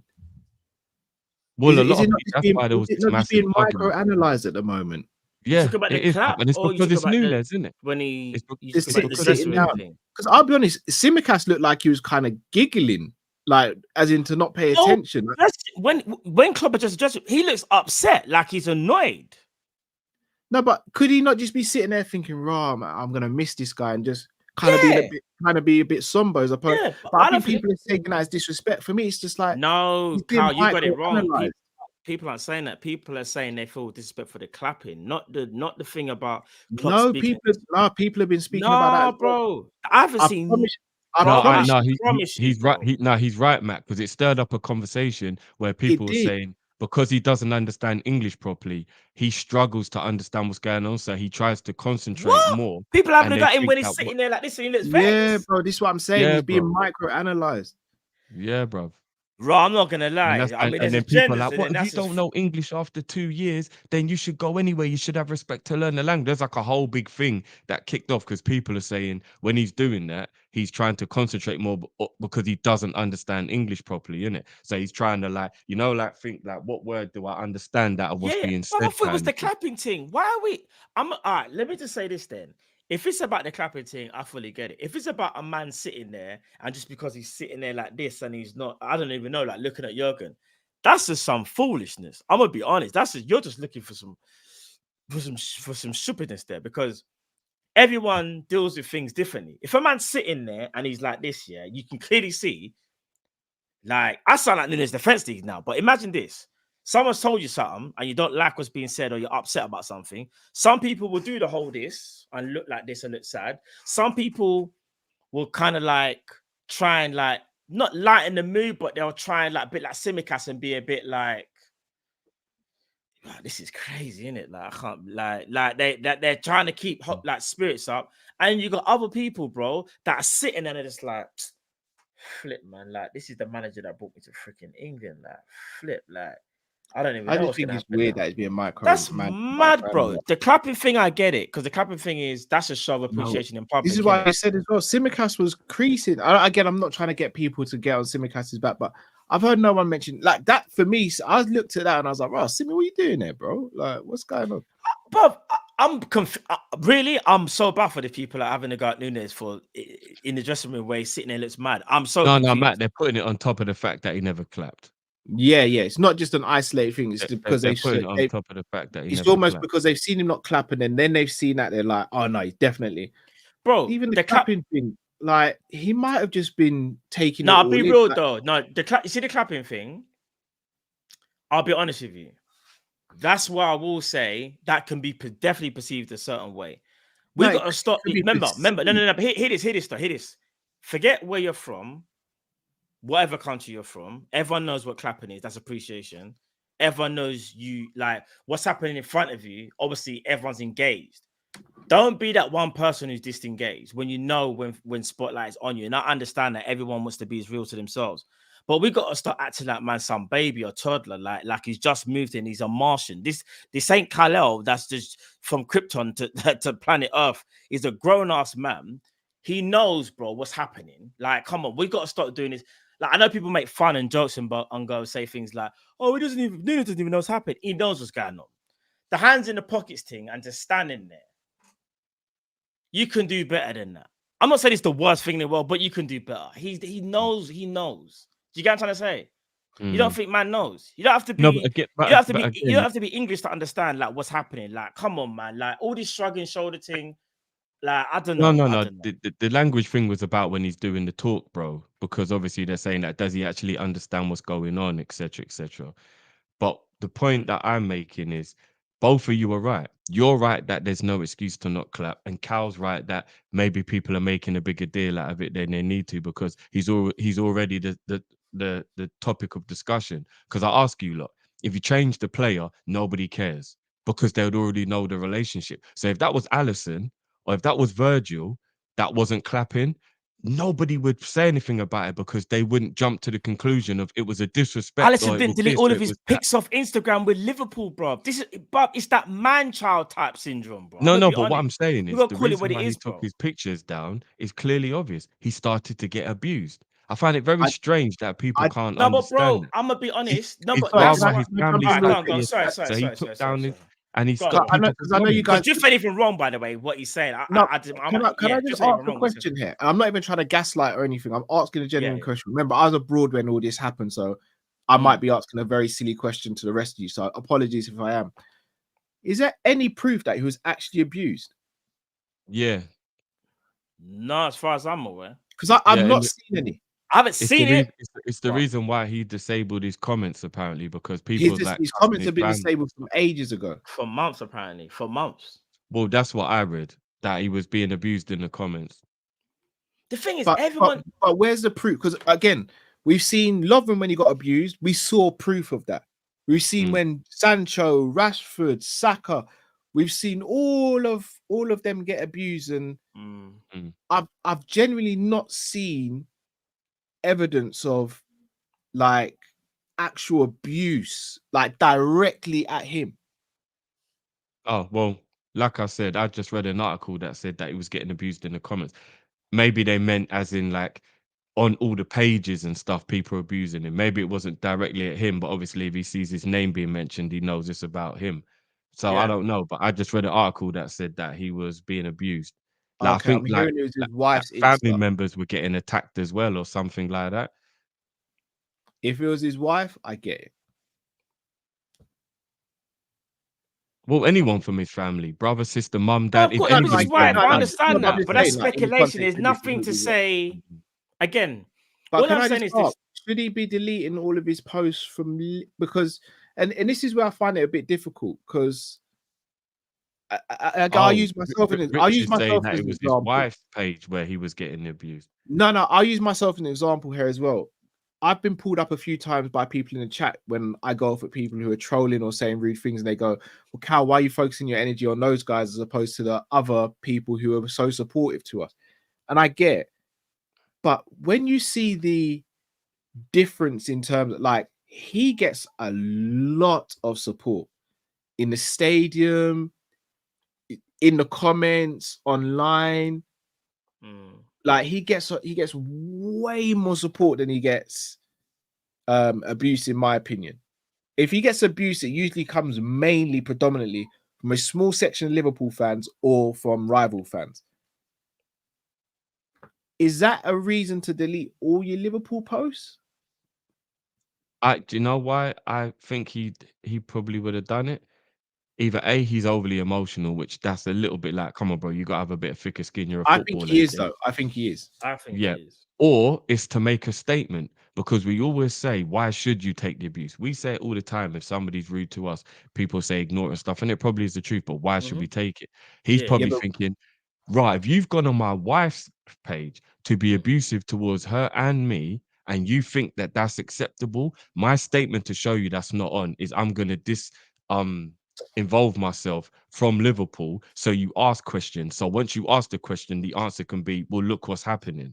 Do you get what I'm saying? Like, it's a statement. I get what you mean, but that's like the equivalent of me maybe like, say I was getting abuse here, right? And if you didn't do it, no one knows it's happening. Say like I said, right, that's it. Like, say like I just ducked out the say like this is all happening live, someone's being abusive or whatever, the comments. I just ducked out and you didn't see man for a couple of streams. Even though I'm well within my right to do that, because someone might have said something that kind of could have triggered me or whatever, even though I'm not that type of person, I still wouldn't expect myself to do that, and I still wouldn't expect you guys to do that, because what you've also got to remember is normally when these things kind of happen, there's more good than bad. And I feel like with Darwin Nunez, even though I might think, oh, whatever, rare to tear, I do think there's better strikers potentially that could have done better in the situation that's had this season. I don't see no one abusing whatsoever, because you're putting a Liverpool shirt, you shouldn't get abused. I'm allowed to say whether I think he's good enough, but I'm not going to never abuse him. And another thing as well, which I think is unfair as well, yeah, for him to kind of focus on the negative, I think is wrong for the people that have been supportive, like yourself, Drifty, because it's like saying, oh, all you man are the same. I ain't bun this. I ain't associate myself with the club. And I do feel like, I get it. It's his Instagram, and he can do whatever he likes. He's Darwin, innit? But all I'm saying is, bro, like you said, it is that whole, bro, focus on the positives, because there's a lot of people that support you.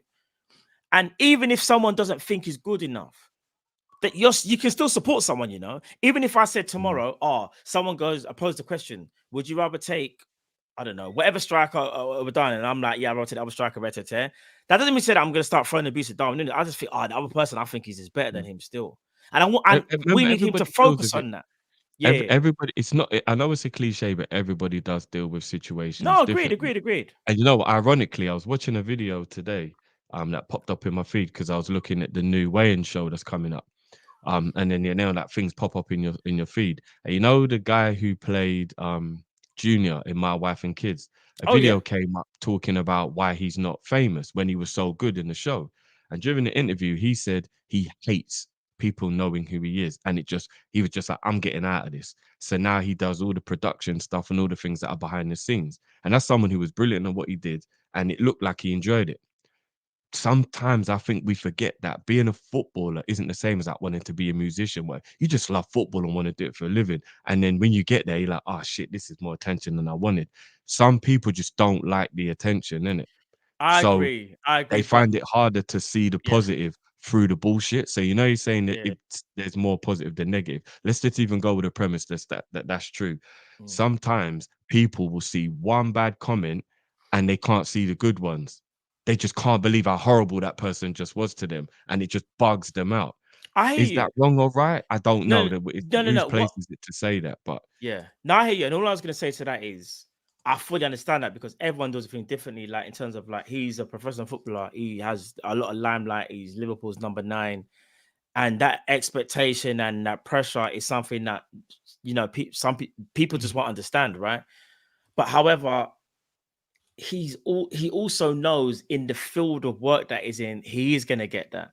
And one thing I will say is, like, I don't know, you guys should know this name, Kevin Durant, right? KD is one of the okay, Stephen A Sanderson. Everyone knows KD's like a generational talent, right? But one thing people will say about KD, like in the NBA circle, so to speak, is like, but KD, like, he needs to have thicker skin because he lets a lot of things bother him. As great as a player is, he allows too much to bother him. This guy will tweet back, he'll get involved, he allows things to affect him. And I'm not trying to say, like, you know, because this is how I look at it. The way how KD deals with it, he'll just clap back at them. He'll just say whatever he needs to say and whatever. And people will say things like, right, I see KD going at that person. I'm not saying Darwin should do that. But what I'm saying is, sometimes you have to just understand that where you are in your line of work, you're going to have things like that. But don't worry, bro. Not everyone is against you. That's what we need Darwin Nunez to remember. And do you want to know something that's making it even more apparent? There could be a lot of things that could get revealed later on in the coming months about Darwin Nunez. And it almost makes me wonder whether there were things going on throughout the season. And you see that miss when he missed in not the last game, but the one where he kind of stormed off the pitch. I can't remember which game it was, guys. The one where he stormed off. It might have been the second to last game, was Spurs. it? Don't know. Yeah, the Spurs miss it, and he stormed off the pitch. That to me says something about, like, there's something going on there. Like, something's really bothering him. And for maybe, and I'll be real with you, maybe Arne Slot can unlock that. Maybe there's something there, because listen, if you're not mentally there, you're not physically there. It's that simple. It is so simple. Yeah, we've all played sports. If you're not mentally tuned in, you cannot perform at optimal level. It is that simple, guys. You know what? I think, and again, forget about Nunes for a second, just in general. It is a life lesson, because there's someone who we always laugh about whenever somebody talks about how great he is or whatever. And he's a shithouse as well. So it's kind of why we give him stick. But look what happened with Richarlison. The man sat down and explained to everyone how bad his mental was. Broke down in front of everyone about how bad his mental was. And it was like, oh, okay, yeah. And I think people do forget that, like, you know, that can happen, bruv. Like, if someone's got bad things going on in their life already, because it's crazy. You know, people will be like, oh, but you lot will react. But there's 100 things we don't react on. But we might just be having a bad day that day. And it's like, nah, that's the last thing I'm having when I feel the way I feel right now. Like every day is going to be different. To not sound like a bastard, and not to, like, downplay mental health, etc. I don't think Richarlison's the right person to really give it that message, though, Drift, because he antagonizes people a lot, like on and off the pitch. So it's like, if I go around, like, does he do it off the pitch? I don't know if he does it off the pitch. Obviously, I've seen him. No, he normally trolls us a lot for no reason. We would lose a game and say Everton lose. Yeah, he would comment on a Liverpool saying about Virgin and all that as well. So it's like, let me quickly go and get a drink. If I went around starting fights with people and someone broke my jaw, I can't then start going, oh, look at what happened to me. I hear that. Yeah, because obviously, if he's doing if he's doing a bit of shit stirring, he's got to be willing to take it back. If he's throwing it about, then you've got to be willing to take it as well. From what I see of Nunez, he doesn't troll people. Like he might do the odd thing now and again on the pitch, but he doesn't go out of his way to troll people and all that. I just look, again, I made no secret of it. I would sell Nunez, but you know, if he's gonna stay at Liverpool, I don't want everything to be microanalyzed.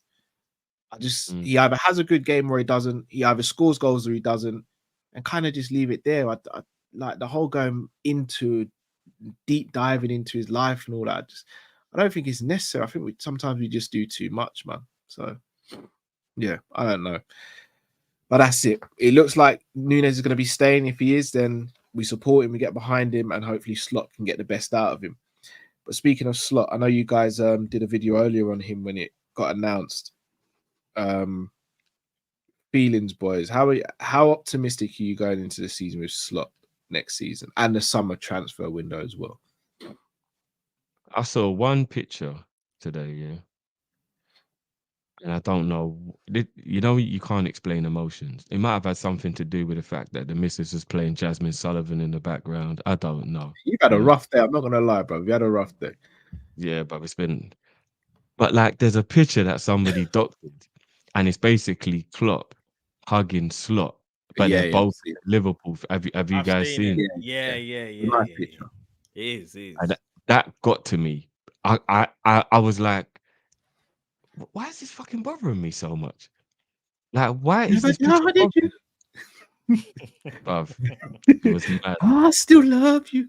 It was mad. It was actually mad. Like, I'm still in a little bit of disbelief that he ain't gonna be our manager anymore. I'm not gonna lie.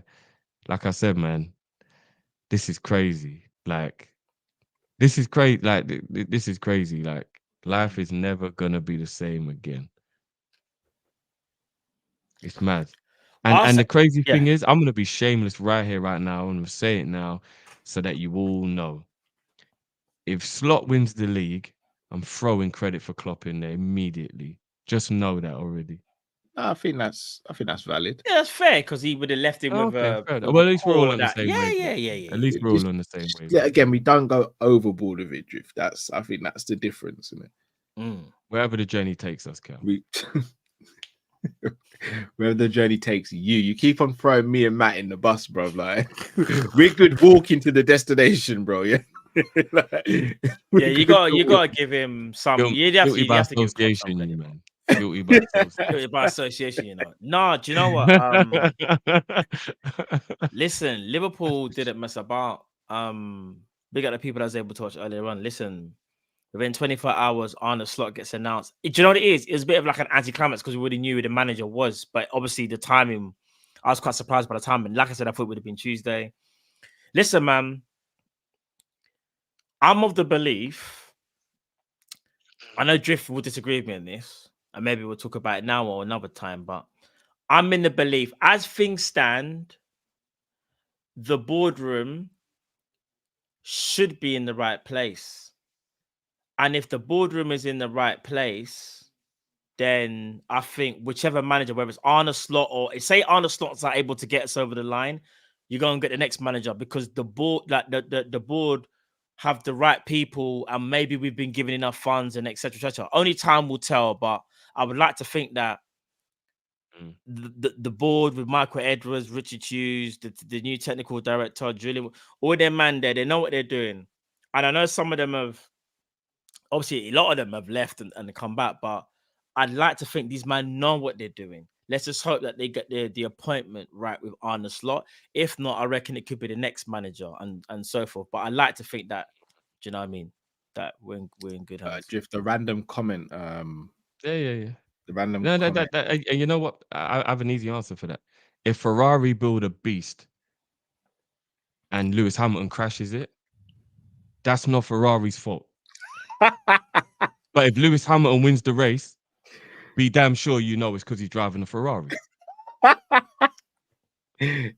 So yeah, that was the random comment generator. Great response. Bro, I'm not gonna lie, Carl. He just gave you that reversal because you thought you were sick. Yeah, he did, bro. He did. I went for the Stone Cold Stunner. He hit me with a rock bottom. He did get a reversal. I'm petty, man. I don't give a fuck anymore. You lot. Life will never be the same. Man said, build the Ferrari, you know. And he said it's Ferrari build a beast, bro. He said a beast. Do you know why the analogy is even sicker? Because that's where Hamilton's going next season, so it's mad. That's why I used it.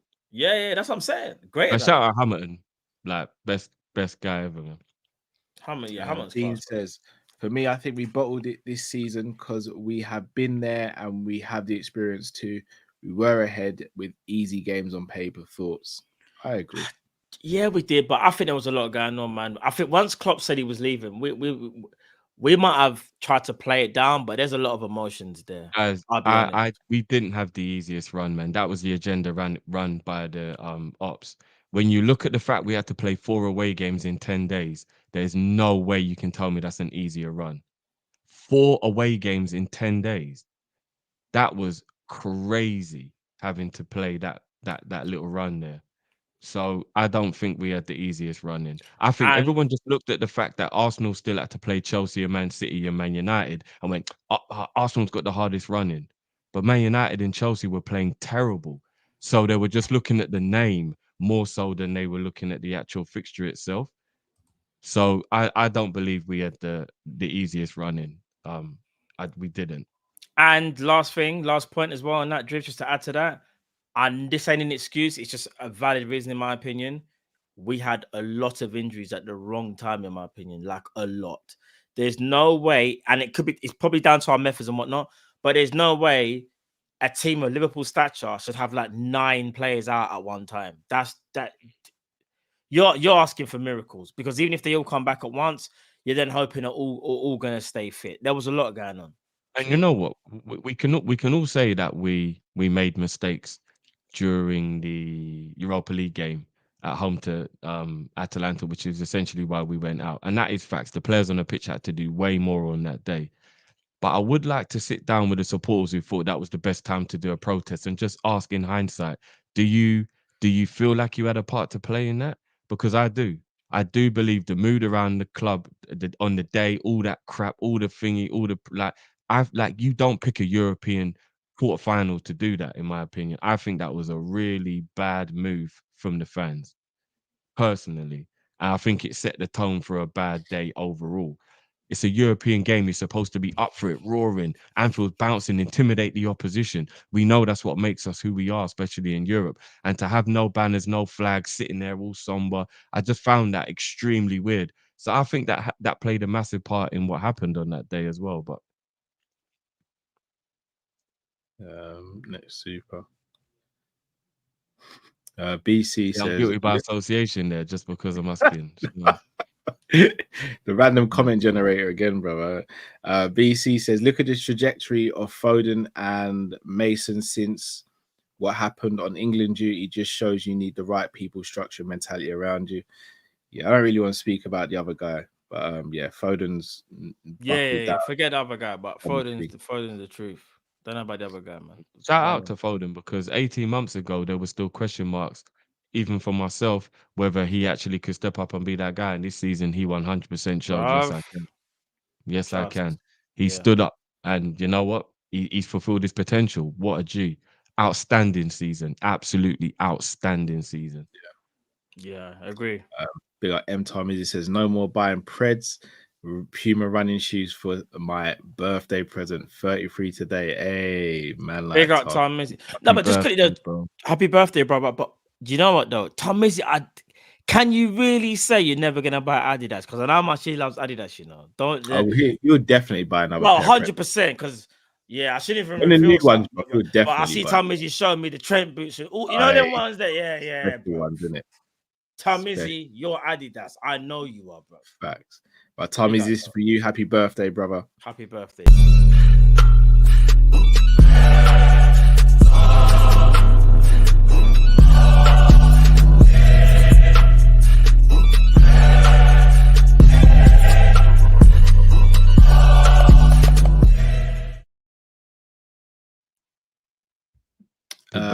Kai Lewis says, who would you say is the best at football tennis at Liverpool right now? Thiago.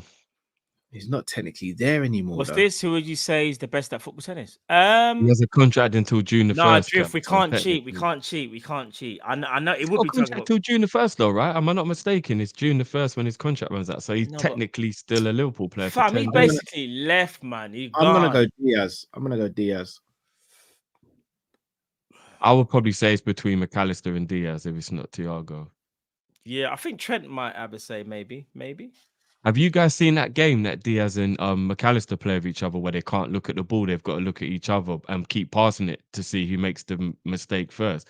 Like they can only look at each other, so they can't look down at the ball. That started with Thiago, you know. Passing the ball to each other. That's not with Thiago. When Diaz and McAllister do it, they're cold. It's like they're just fizzing it back to each other. Like, bam, bam, bam. Bro, some of the Thiago warm-ups are like insane. Bro, you know what? I'm gonna miss Thiago, man. Like, bro, this is just like Gakpo and Harvey could be little outside shouts to be good at that as well, because they're both technically very good. That's a shout. Yo, what's good says, not sure I want Salah as a 10 in a congested areas with less time on the ball. Sobo the same. Salah as a 9, it's a hard pass for so many reasons. Shadow 9, maybe, yes. Fair I points. agree, not solo 9, not just like up front by himself as a I agree with that. No. BC says, I hope you're right in respect of Nunez drift. I want it to be the case too. If not, though, we got onto the Rat Silver for doing the same thing, same energy. Yeah, I mean that guy's got way more previous. He's got a lot of previous though. There's more about there's more about it with that. But yeah, obviously we do get onto him if it comes out to be true. Remember we blew the Salah stuff out of proportion and then realized it weren't that deep. Sometimes you just gotta, you know what I mean, wait before you jump. Shakur says Klopp leaving. I just keep listening to So Cold by Ben. I'm not gonna say the second word. Planner Boy says delusional, but I think Arsenal injuries will kick in next season and City will lose motivation. We slot into the league.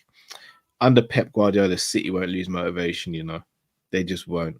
I don't know what he does or what he has over them lot, but it's relentless. I do agree with the fact that if Arsenal have to deal with any injuries, then I agree with we'll that. see what they're really made of. Because I think it was you, Matt, I was talking to about this. But when you look at the spine of their team and the key components in the team, which is Gabriel, Saliba, the goalkeeper, I say Odegaard, Saka, and Rice. They had them all season. All season. I don't even think they missed any games unless Arteta was just resting them. They played every game. Yeah. That right there was the recipe for the successful season because they had the foundation to be built on. Availability, if they lose one or two of those guys throughout the season, the same way Haaland and De Bruyne were missing for City, or the same way we had countless injuries. And you know what? Now the season's over. Let's just like be real about it. Chelsea and Man United were absolutely decimated by injuries this season as well. Like if you look at I think 52 individual injuries Chelsea 56. had. Is it 56? Chelsea. That's wild. 56 different injuries. Did you see quick question? Did you see Fofana touch the pitch this season?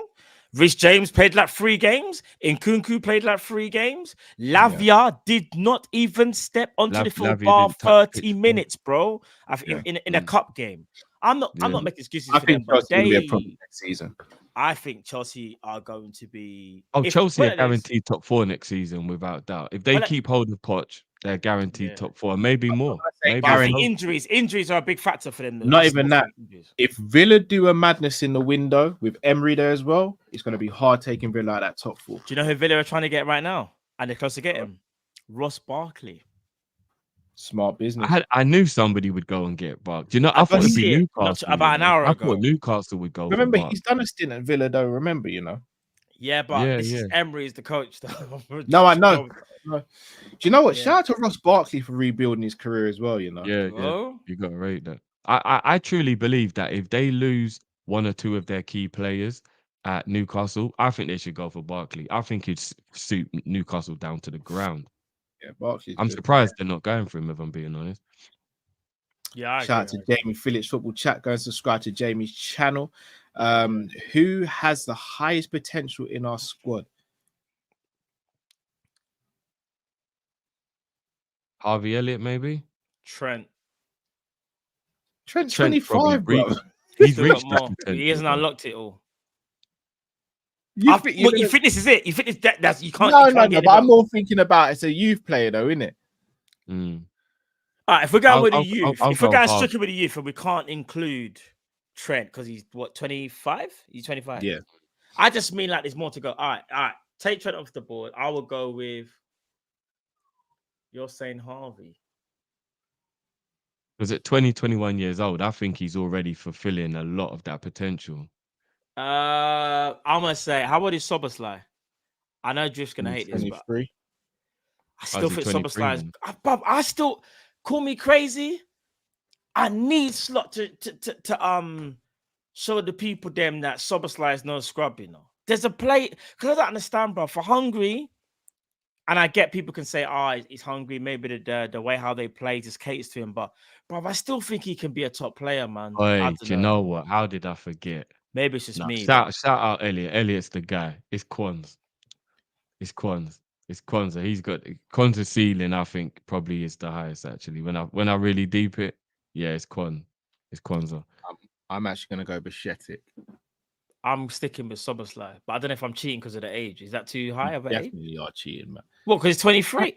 I don't know. 25 to 23. 23 might just be on the cusp of being. Think it's too high? No, I'll say it's just acceptable for a 23-year-old. Thank you. You said up to 21, though, Drift, no? No, I said Elliot's 21 and still cooking. Oh, apologies. Yeah, Elliot's 21. I've only gone up to 21 then. You know what it is? Drift? You know what it is?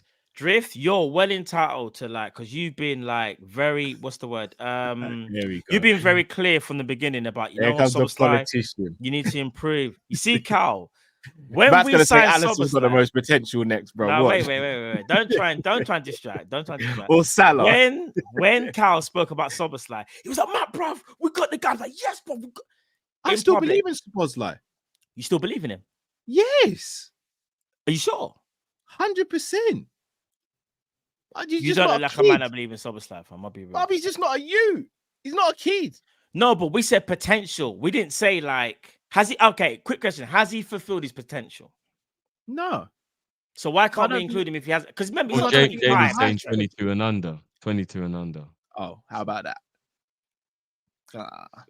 That puts that to bed. By 1 year, that's what we're doing.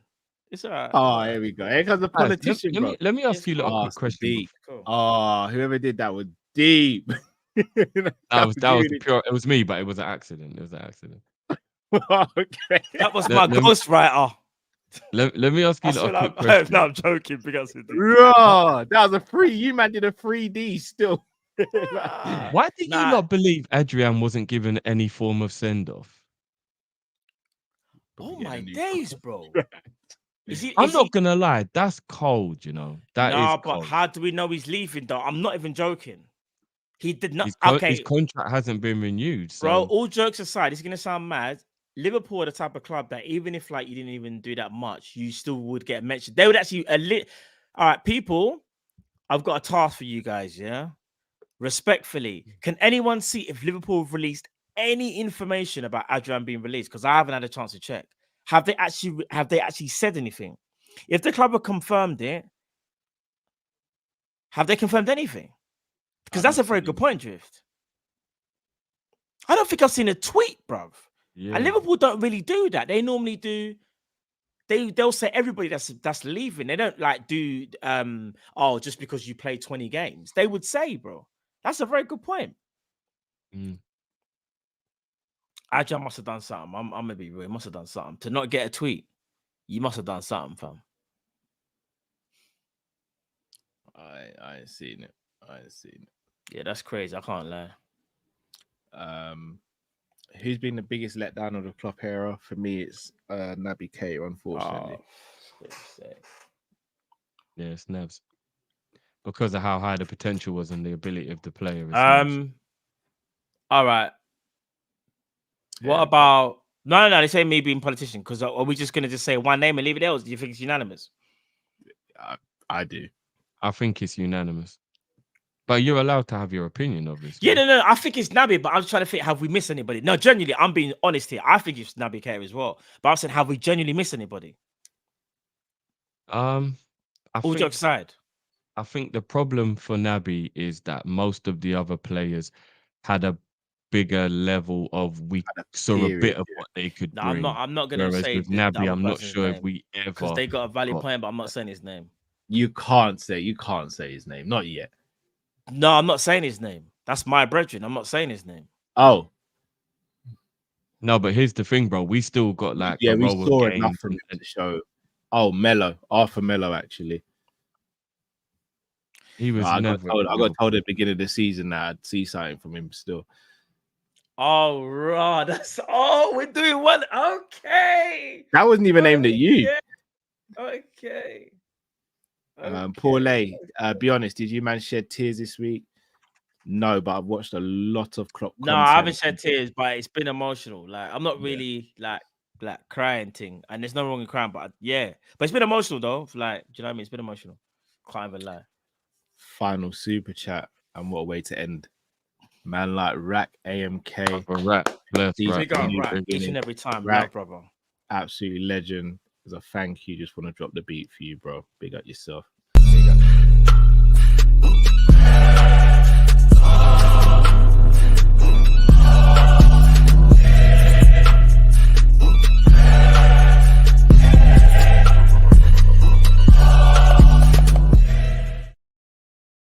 Just quickly, guys, and this is not even me trying to. Someone made a valid point, and this is not even. I still think it's Naby.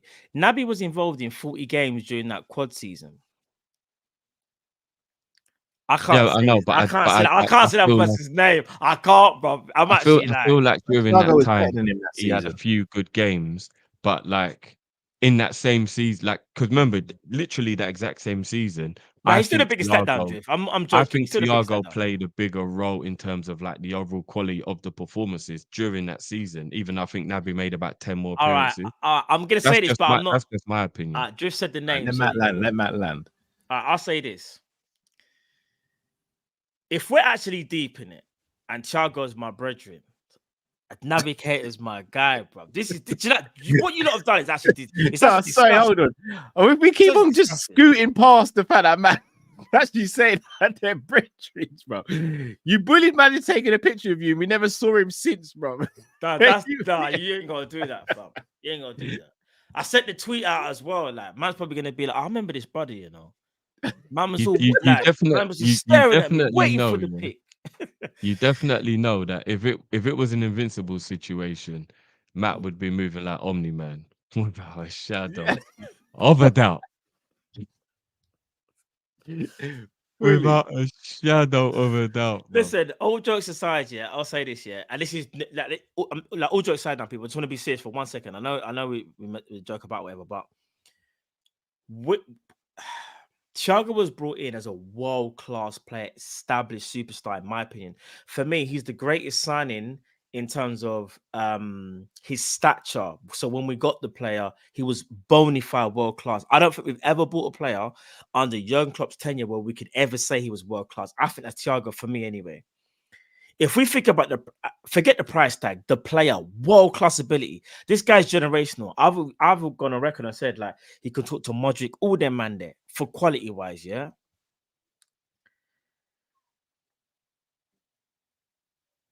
He didn't even make 100 appearances for me in 40 seasons, bro. What if I told you, and I haven't done the maths, but what if I told you Naby Keita had a higher appearance percentage than Naby Keita?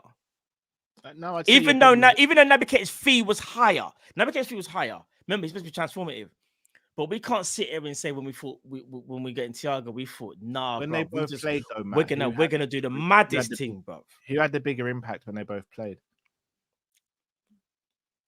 No, of course, that's Thiago. But we didn't see enough. My whole point is this. Did we see enough of it? We know Thiago is way better than Naby Keita. That's not even a debate. I'm asking you to just, guys, all jokes aside, no messing about for once, yeah? Do you think we've seen enough of it to justify it and say, begrudgingly, as much as listen, Thiago is my brethren. I'm just saying, do you think he might have been a bigger letdown? I'm just saying, I'm just asking questions. Genuinely. I don't know why you man are laughing, bro. No, we're not laughing at you, bro. The comment. No, you man are just laughing when I'm trying to give a speech. The comment said you man marked Thiago for the picture. People don't rate. You see, you know what it is, yeah. See the chat. The chat don't rate me, you know. The chat don't rate me, fam. It's cool though. It's cool. That's the last I go live on my soul. I went live this someone on the this is how you lot repay me. It's cool, though. It's cool. I see how you lot stay. It's cool. Man said that man marked Thiago, you know. Do you know how happy I was to see Thiago? I think I called you both. I was like, no, in fact, I sent a picture in the WhatsApp group, innit, I think. Yeah, you did, yeah. Man. No, I hear what you're saying, man. I just think Thiago showed a lot in the games he did play most of the time. So, big up John Conway says, big up Cal, Matt, and Drift. I give 5 members. We saw, brother. We saw. Yeah, no, big up each and every time. As well. Big up. Appreciate it as always, John. Big up, man. Why did they say Matt Fury? You're on the ropes, bro. Is that what you lot are trying to say? I'm on the ropes like that. I'm not gonna lie. Who said that? All right, I'm making a note of that. Let me screenshot that. You see, you're getting cooked next time I see you, fam. I'm never gonna say the name, just so you're gonna get the unexpected cooking, bro. Big up to 8092 Reds TV, guys. Subscribe to you realize who it was? I see it. Disrespect, bro. But you're getting cooked the next time. Watch. Oh boy. Right, people. We're going to sign off here, but we are going to be back again this week. If I'm not mistaken, we've got 2 more shows this week. We've got a keep, sell, and loan show, and then the other one was end of season's ratings. Yeah. We've got 2 shows. So guys, and there might be a news, and there might be another show which I may announce later on in the week. In fact, I'm almost certain there'll be another show. You lot don't even know about it yet. That's how. Yeah. All right then. So people, If I'm being honest with you, especially a conversation me and Matt had last night, Cal obviously will fill you in because you wasn't. Oh no, that one is like a mega level. I think the people might get bored. That's how often they're gonna see us. So we'll see how it goes. Do you know what I thought he was gonna say? Remember that a mega level person that we were thinking. Oh, I'm not going to announce that. No. I'm not saying announce it. I'm just saying if that was to happen. Kopish chat would be on another. Yeah. No, that's disappointment on a whole level. We're not going to talk about that. No. I'm just saying if that was to happen, that's a mega level to the point where when we tell Cal once it's done, Cal would be like, if that happens, it's crazy. But no, we're gonna be we're gonna be going ham. So what they say, if you fall off the horse, just get back on it straight away. So we are gonna do it. But people, if you haven't already, almost over 1,000 of you guys in here, do smash the like button. If you're watching on repeat, smash that like button as well. Gonna be heading over to Monty's channel in about half an hour with Jamie as well. So make sure you find us over there as well. And people, Klopp unfortunately has said bye. Slot has said hello. We never will forget Klopp. We'll always big him up. And Slot gets our support until further notice. And hey, let's hopefully we achieve great things under the new leadership with the fantastic foundation left by the previous regime. People, also let us know some suggestions of shows you might want to see during this break as well. After all, we do shows for you guys, so it'd be all good. Paul A, thoughts on Fury Usyk, and the right person won. Yeah, I mean, I personally do believe that as brilliant as Usyk is, Fury kind of beat himself with the complacency and the cockiness during the middle of the fight. I think from round 1 to 3, Usyk was definitely the better fighter. But then from about 4 to 6, I think it was Fury, and then I think Fury got way too comfortable. Like I think if in a rematch, I wouldn't be surprised if Fury was able to outpoint Usyk on the rematch. Like the body shots were working. Usyk was starting to look like he was running out of ideas. And then I think Fury got a bit complacent. And then Usyk's too good to get complacent with. So that's how I look at it. I'll be honest with you. If they fight again, Usyk stops him. Do you think so? Yeah. The reason why Tyson looked like he's getting complacent is because he's never been pressured like that in a fight before. Usyk's footwork and his ability to cut off the ring is crazy.